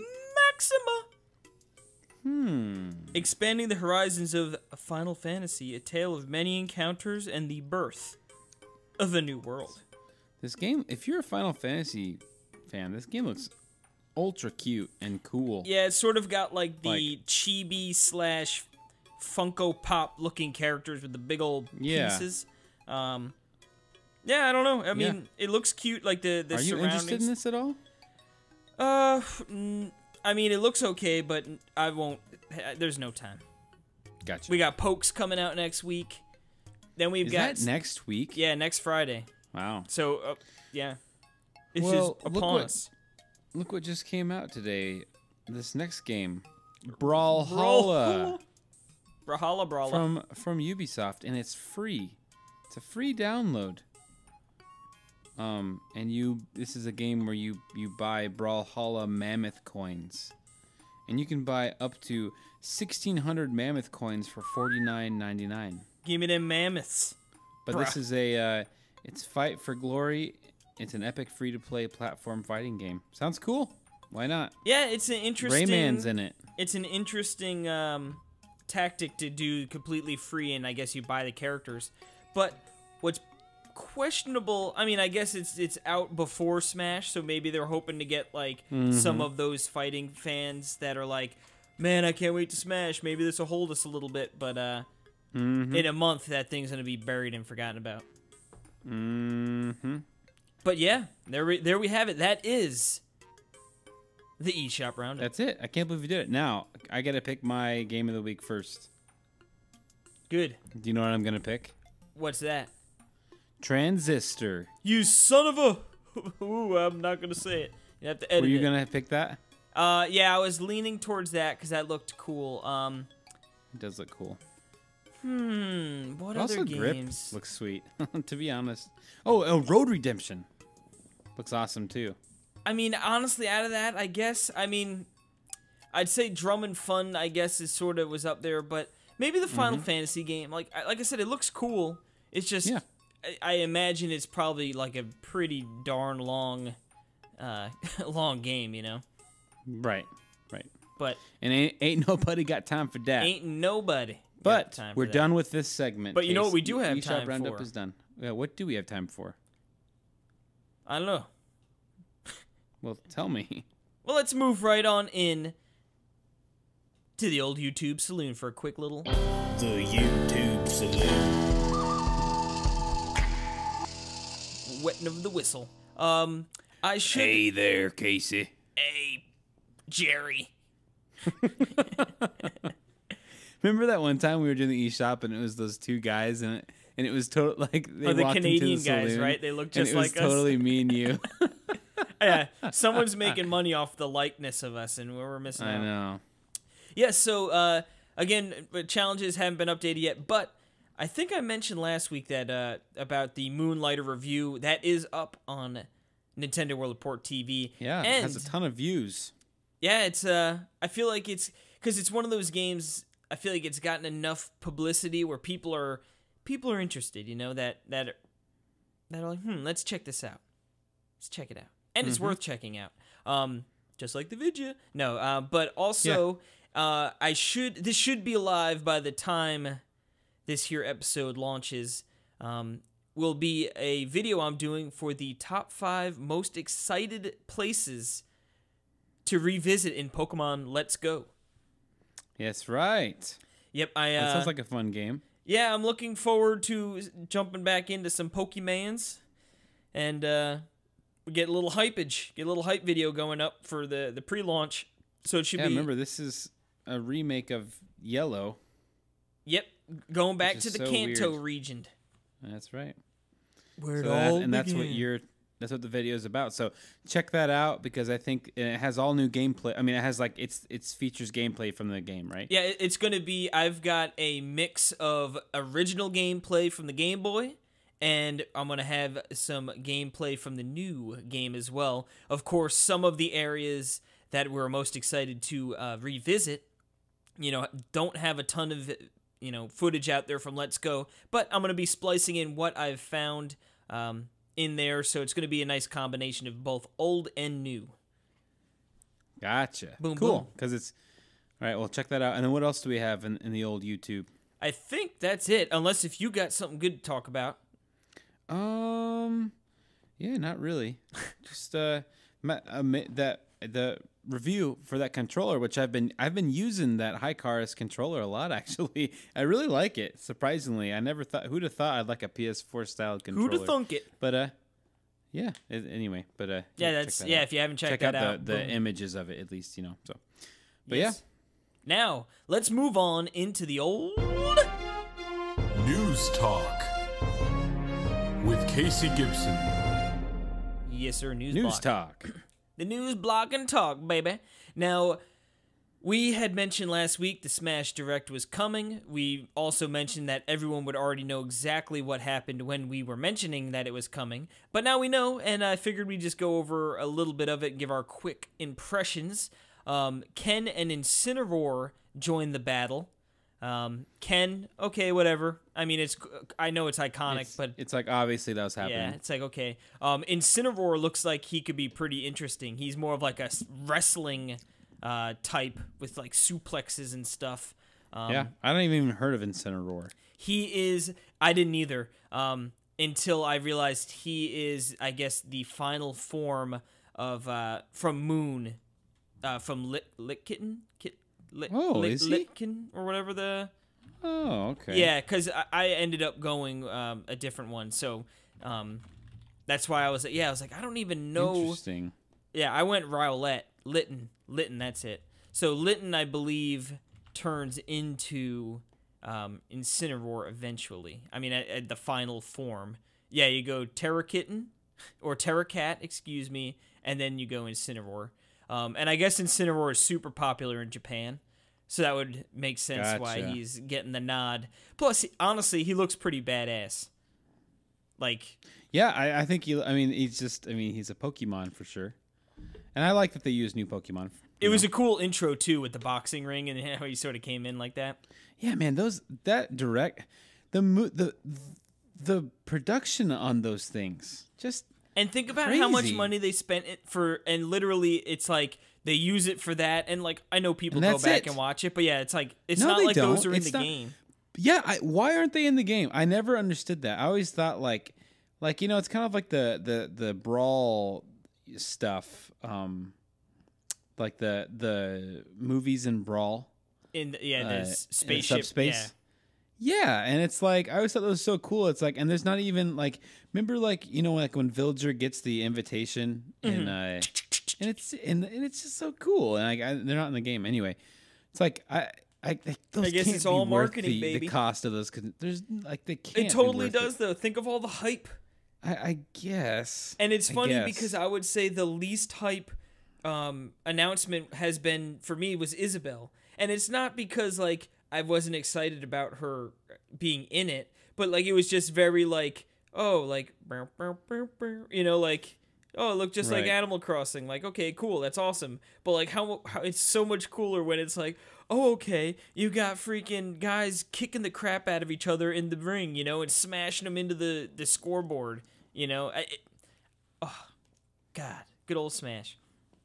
But anyway, moving along here, DLC coming, 5 characters, each with a stage and some music to accompany it for $24.99. You could buy like I forget what they actually dub it, like the Fighter's Pass or whatever, but you could do that. They will be adding a free DLC character, the Piranha Plant, which I think got a lot of people like, whoa. I think it's pretty cool.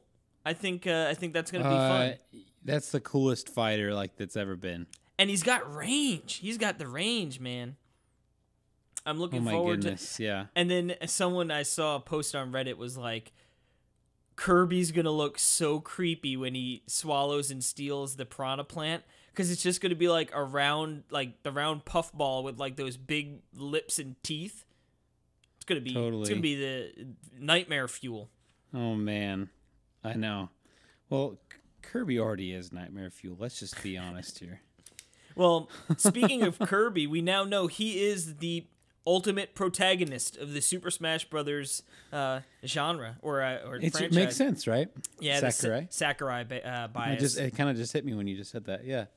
Yeah, because like they went into the whole direct. They talked a lot about spirits and how like you'll unlock them and you'll be able to like upgrade spirits and stack spirits on spirits to get different sorts of boosts and stuff. But what was the coolest was at the end when they were like, "Hey, why don't you check out adventure mode?" And then they had that really awesome cinematic of every single character dying except for Kirby, who outlasts the impending doom. And then they showed like some of like the overworld map and moving along and going to different nodes where you fight different fighters and stuff. That looked awesome. Yeah, that got me really excited. I'm very happy about that. Yeah, it's so funny. I was looking at the reaction of the direct, and I was happy. I was like, okay, we got like Incineroar looks pretty cool. Piranha Plant, like that's not expected. Piranha like, Plant, cool. that was the coolest thing ever. Like, that was such a weird announcement, because I think the whole idea was you think it's an assist trophy, Yeah. And then he keeps going, and it's like, what? And it's like, what is this? And then it's like, oh my goodness. Piranha Plant pipes up. It's amazing. And dude, imagine if they had Goomba. Well, I guess people were upset because they were hoping the Grinch leak crap was real, so that I guess everyone was going in expecting and I get the funniest thing was like the little knife twist of the knife was that Isaac from Golden Sun is an assist trophy. I know he was rumored to be a real character, so everyone was like... that's when the whole leak fell apart, right? Because like when I was watching, I was like, oh, Ken. That was one of the ones that they said was in there. I was alive. like, okay. Yeah, I was like, oh, wow. And I bet the guy that made that fake thing was like, oh. Yeah. Like, come on, baby, keep going. Yeah.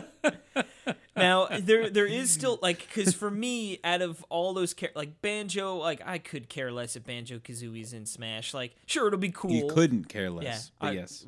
Yeah, me neither. I don't care about Banjo-Kazooie. No. But I want Geno. I would love Geno. Geno would be cool. So I'm hoping there's a chance that he might be a DLC character. That would be pretty cool. But yeah, I mean, I guess for me, I'm in the camp of, like, I'm just going to wait and see who they put into the roster, and cool, It's like, I'm not sitting here campaigning for one character or another, and I think that's when people get all bent out of shape. To be honest, the only thing that I really want is I really want them to be Nintendo characters, Like I love that third-party characters are in there, but they're not as fun to me. Like I kind of like when they go back into the history of Nintendo. So I love the old retro, like Mach Rider. If that would have been really cool, like stuff like that. Mm-hmm. But also just kind of digging in, like it feels weird that Ken's in it and not Waluigi. You know what I mean? And then I get thinking about it, and I just get really, like, he said, Sakurai says that they, obviously like with Bayonetta and with King K. Rool. That was a huge, like, every time the fans said that's what they wanted, But I just got thinking, man, Waluigi is not in it. That is so annoying. Everyone really wants him so bad. That's a DLC. I know, and it's like, why don't they? It's just annoying. I don't know, like, for me, it'd be so perfect. The most hyped announcement was definitely Cloud. For me, that I think. Oh, really? Yeah, because I think that was just one of those like, what? Like I don't know, like getting Snake, like is like whatever. Snake's been on, he was in, like. Well, you mean Cloud the first time he was announced, right? Like, I feel like just other characters is like, well, they've been on multiple consoles, whether it's been Xbox or PS4.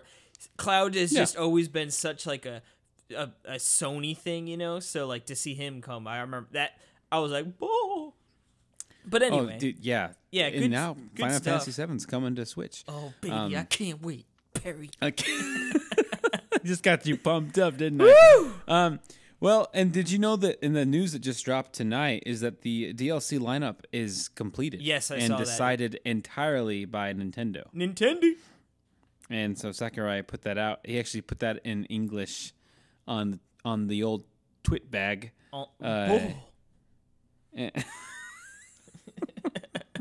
Oh, but yeah. So I guess would you want them to wait to hold out on, or would you rather just know? Yeah, probably just wait is better. I don't know. What do you mean wait? Like to them to, tell to us? know what they are. I think at this point they'll like. I imagine they'll just slowly roll them out. I could see like, all right, it launches, and then maybe like in January or maybe even sometime in December, like as like a hey, here's a teaser of like one of like the DLC characters, and especially if it's like a cool character, and then everyone will be like, ooh, well, I'm gonna drop the $25 now, you know? Yeah, and I guess, and the other big part of this, did you talk about the price of the DLC? And like, it seems like that there's a pass, like for $24.99 now, and that's a lot cheaper now that I'm thinking about it, than like the DLC for Smash 4. I mean, like if you add up all the stuff, it was so crazy. expensive. Yeah, it was ridiculous. So stupid, dude. Well, see, this I couldn't seems believe fair that. to me though. $24.99 for the 5 does. characters. It's expensive, but I feel like a lot. How is that fair when you get 70 some for 60? I mean, I don't know. Like That I guess doesn't they seem fair to could me at have. all. I guess Also, they if could. it's already planned. I guess they could have done like $19.99. I don't know. I just think, like I think I think when you look at like Mario Party, that was bonkers. Like how good of a deal for how much content you got. And I feel like they probably realized like we could have charged more for that, you know? Wait, for what? Remember like Sorry, the for Mario what? Mario Kart 8 not deluxe, but the Oh, Mario okay. Kart 8 DLC back in the day? Yeah, when it okay. was like You said Mario Party. So Oh, I was did like, I? Oh, my I was trying to mistake. think. Yeah. Yeah. Okay. Yes, exactly. So I think they probably Yeah, thought but- like, holy moly, like that was a lot of like we could make more. And I think Well, that's what Smash was then, right? and after Smash I think Smash 4 was just crazy ridiculous. because there was just so much. Yeah, I only bought between- Bayonetta, and that's it. I bought all the characters, but I think like in the beginning I bought for 3DS too, and then I was like, what the heck am I doing? I think $24.99. I think it's I don't know. I don't like I see that price. I see Well, 5 if it characters, comes 5 with stages and music. everything- If it comes with everything, whatever. I guess like that's fine. That's less than half. It's 5 new characters, whatever. I think it's still pretty expensive. I don't know if I'll. I mean, I'm it going depends to on do how it. good. I mean, I don't know. I just don't know. I don't. I won't do probably it day will. one. I'm not happy about it though. Yeah, I'm not gonna Like- do it day one, but I'll probably like when they announce the first character, and I'm like, okay, it's coming out soon. Like, I'll be like, okay, I'm just gonna buy it all because like I'm assuming it's going to be more expensive if you go piecemeal, Yeah, I think it's like you get one free basically. Well, I'm thinking it'll probably be Because they're $5.99. Yeah, $5.99. So Yeah, it's like if you buy all of them, you get one free. yeah. So I mean, so it is what it is, Mm-hmm. But moving it's along better here. than the first one. Oh well, guess, like I said, so. it was too convoluted with the first one being 2 versions. Oh, man. And then like, hey, And then, you like- don't need to buy the characters, but you could just buy costumes for your Miis, and it's like $1.25. It's just so stupid. yeah, no, I don't know. it seems simpler to just be like, hey, here. Yeah, it was bad. Anyway, Next up here, though, we've got some good news. Nintendo is now hiring 2 new positions for a new Zelda game. The first is a 3D computer graphics designer, which will be tasked with topography creation for the use in dungeons, as well as level and concept design for dungeons. And the next job is a more broad level designer responsible for more generalization game content, such as enemies, world design, and more dungeon design planning. Casey, are you thinking what I'm thinking? Me and you, buddy. Yeah, we got this. You've always had an unhealthy interest in topographic maps. I am pretty good with some topography. Yeah. Well, if anyone's out there that wants to be a level designer at Nintendo, there you go. Yeah, I mean, I would. I think it makes sense. At this point, it came out almost 2 years ago. I mean, a year. I mean, I guess we're still 4 months away from when it would be 2-year mark. Over a year and a half. And then of course the DLC ran up to last year. So it's been a healthy time since this game has been out in the world. And I imagine it's going to be something in line with maybe not necessarily tone and feel of Majora's Mask, but in that, like, hey, we're going to reuse this engine and the assets here, maybe some new assets here and there, but like, we're going to reuse a lot of this, and we're going to deliver a hopefully more dungeon focused Zelda game with the really great, world of Breath of the Wild. Oh, yeah. Yeah, you got to wonder, are they going to go back or are they going to go forward for this next one, Or are they going to go, side? It's going to be interesting. Yeah, and I'm fine with either direction, Like, I would be totally fine with a top-down Zelda. That would be amazing. You know what I mean? Like, yeah, I really would be. I mean, if they're going to reuse assets from Breath of the Wild, I would still, like... Oh, yeah, if they're doing that, I would love them to do that, but also have another team working on a top-down Zelda for the Switch as well. there has to be two.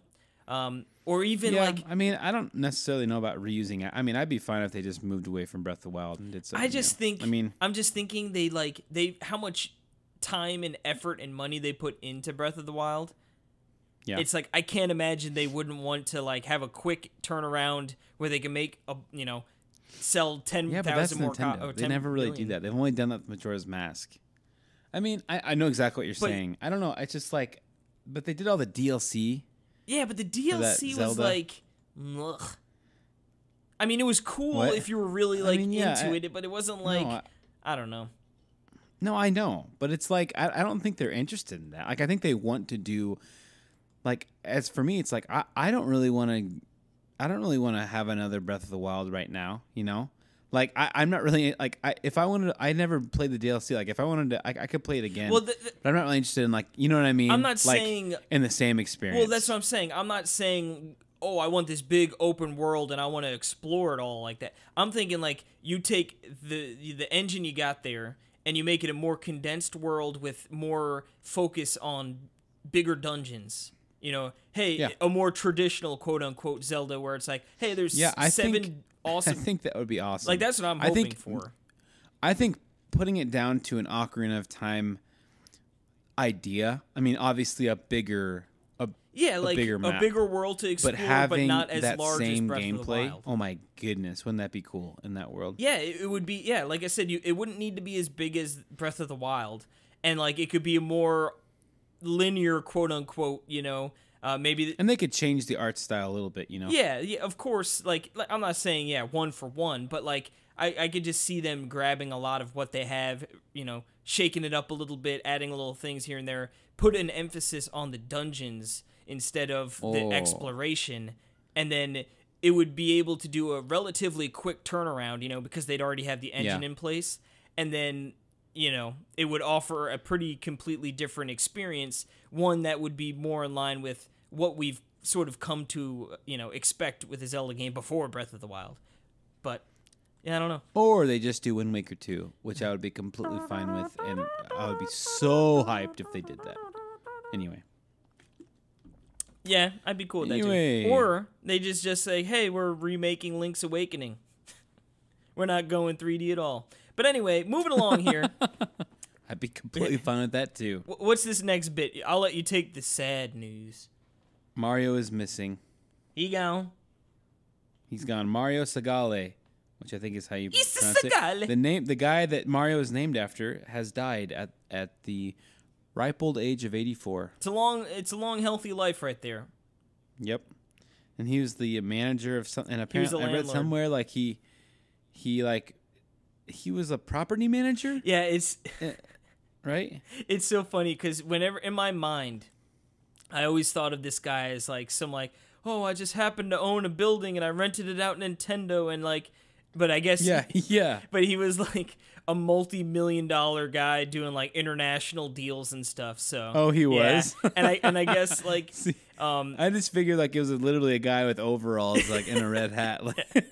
and I guess they said like he always like when asked about like, hey, like how to be named Mario, and I feel like I guess he was always sort of like didn't want that name because he was like, I'd rather be acknowledged on my doings, or whatever. So it's like, hey Mario, is your brother named Luigi? Yeah. Where's Luigi Sagale? And Waluigi Sagale? But anyway, yes, sad news that he passed away. But like I said, 84, that's a nice long life right there, you know? Yep, yeah, it is. If I make it to 84, I'll eat my Sunday hat. Yeah, there's no way I'm making it to 84. Yeah, no way. Nope. Well, yeah, you definitely not. Well, what does that speaking mean? of 84, Fortnite has been downloaded 11 million times on the Switch. Hot dog. Hot diggity dog. Also, Unrelated, but sort of related. well, yeah. Go ahead. NFL jerseys are coming to Fortnite on the Switch. And I thought that was sort of funny, get my Jets jersey up in there. It's so, oh man, yeah. I'm going to wear a Jets jersey just for you, buddy. Ooh, you dog. What a guy. Yep. You'll look good. That's so funny. Yeah, oh my goodness. So we haven't played forever. It's been probably like 3 weeks, you know. And Jules and I just played today. And like, it's so funny how much the game has changed. Like, what the heck is this? Have you seen these balloons? I haven't played in a real long time. I know. And these are brand new things. There's these balloons you can blow up. Like, you can blow like 4 or 5 of them up, and they hold them, and then when you jump, you float really far into the air. And then they made it so whenever you jump off of any distance now, you can use your glider. Oh, that's nice. So you'll never, fall damage. You can still fall and die if you don't pull your glider out. But yeah. Anyway, that game is constantly changing. That's a very fun game. Good old Fortnite. It's free. Good old Fortnite.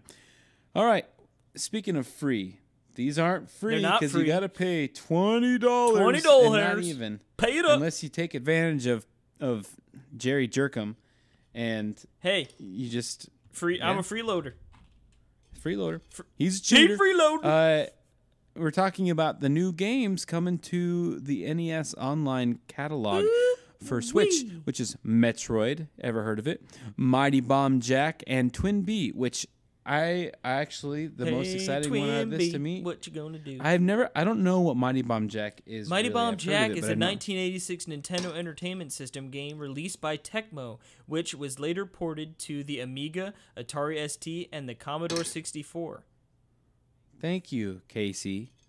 I was thinking it might tell me exactly. I'm most excited for Twin B. What it is, but they just gave me it came to the Wii U at some point, and the Wii on Virtual Consoles. Each level is split into 2 parts, an action zone and a royal palace room.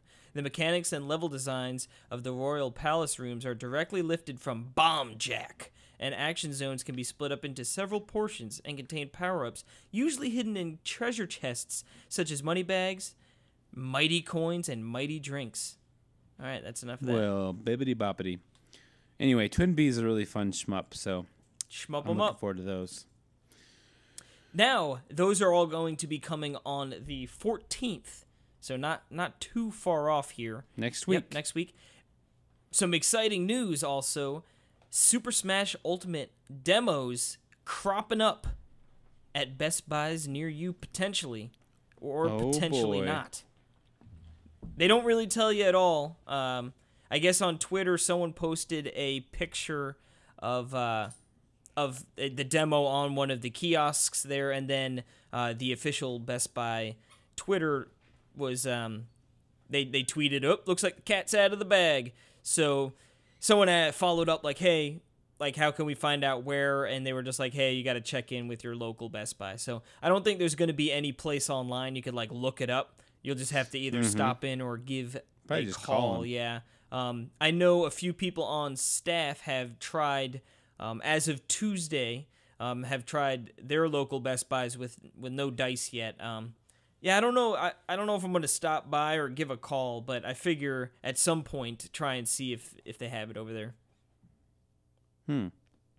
But yeah, exciting news if you want to get your mitts on some Ultimate early. That's right. But we got some even more exciting. Oh, well, unless if you wanted to comment real quick. Nope, I was just going to segue into the next thing, just like you were. Boom, great minds think alike. Jimmy's think alike. Go ahead. What I was going to say was, even more exciting news is this next little bit that I almost called you Terry. that Terry's gonna tell you about. That's the best because Perry, like, you can really put like any letter in front of it, and it pretty much works, you know. Larry, Jerry, Gary, Terry, Barry, Dairy, Perry, Fairy. Dairy. He's a fairy. Fairy. Starry. All right. All right, Anyway, Terry, yes, tell us. even more exciting news. For everyone listening, if you are a fan of this podcast, I have an exciting proposition for you. Yes. Yeah, we are making a fresh, delicious batch of really cool Talk Nintendo T-shirts. Wee. Yes, we were gonna have these at PAX South, but Perry went overload. The idea is we're getting a big batch of them, and this is the idea. Okay, so this is how they're gonna look. They're gonna be a really nice Gildan tee, and on the front, it's gonna have the Talk Nintendo podcast, the logo that we have, not the two heads, but just like the writing. On the back, it's gonna have the two heads, and then it has our Twitter handle underneath it. And that's all in white. But then every shirt is gonna be a different color. So the idea is, if you would like one, we're gonna sell them for $15. Okay, which so is pretty just much let me know. would be what the cost plus shipping would be. So it's not Shipping. like we're going to be making a boatload off these. Yeah, really, so. we're not making money off these. And that would be in the U.S. If we can talk, privately about like a Canada or Mexico. Yeah, or it might cost a few extra dollars depending, but I know we have some faithful listeners out there that might want them, which would just be, of course, we're pretty open, so we'll talk to you. We can check into how much it would ship, and we could sort of run it by you, and we could sort of see if we make it work. Mm-hmm. But we're gonna get from small to triple XL, and the idea is you're gonna tell me what size you need, and then I get to pick out, and Casey too. We get to pick out which color we're gonna send you, and you're not gonna know until you get it. And you also get some fun stuff like stickers and who knows what I'll send with it. You never know. Perry's always throwing goodies. Yeah. So we won't have these for another month. But so I want to get. But what will happen is if we can if you just want to email me, Perry@NintendoWorldReport.com. If you email me and just tell me what size you want, then I can reserve it for you so it can be ready to go. And then before I send them, you can PayPal me or something like that. But yeah, I'm excited, and then if you can be at PAX South, it'll be a lot of fun. We can take pictures and everything. But boom, really nice quality shirts. Really, I can vouch for them. It's a really cool local company here that I've worked with over the past 15 years. So very nice. Yeah, it should be fun. I'm looking forward to getting one of my own, and like you said, hopefully seeing a couple out there at PAX East or West or PAX South. Terry? Yeah. God dang it, Terry, you got me tongue-tied and terrified. But yes, that's going to bring it to the end of the news, and I believe that's going to bring her to the end of the show here. Another jam-packed episode. I figured at one point tonight, I was like, we might actually have a pretty brisk epi. But boy, was I wrong. Yeah, you bring the nation on, and he brings the heat, so... Ain't no such thing as a brisk episode. Nope, not around these parts. Nope. But, of course, you can find us on Twitter at TalkNintendoP... Oh my god, I screwed it up. I'm losing my mind here. You okay over there, Terry? I'm dying. Talk Nintendo Pod. That's Talk Nintendo POD. And... you can send in your listener mail to their Twitter handle, or you can email us at talknintendopodcast@nintendoworldreport.com. Again... Take a breath, Casey. As Perry said, if you are interested in the t-shirts, hit him up. You can email the show, or again, Perry@nintendoworldreport.com. You could direct message us on Twitter, too. Yeah, they're pretty much... We're always checking... you can tweet at us here. if you want. Yeah. If you want to reserve one. But I won't. Yeah. Cool. Yeah. Boom. Boom. Yeah. And I think that is gonna be it. So thank you all for listening as always, and we will see you next week. That's right. We're not going anywhere. Well, yeah, we are. But we'll be back.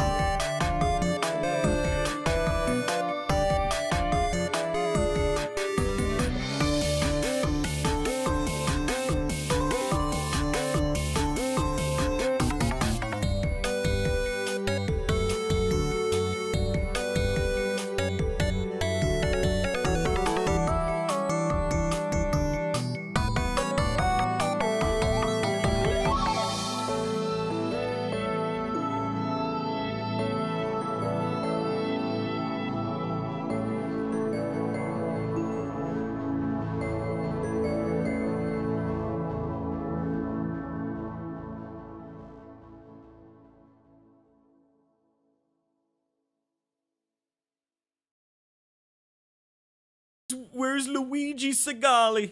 Powie Zowies. And Waluigi Sagali. Hey there, Casey. Hey, Jerry.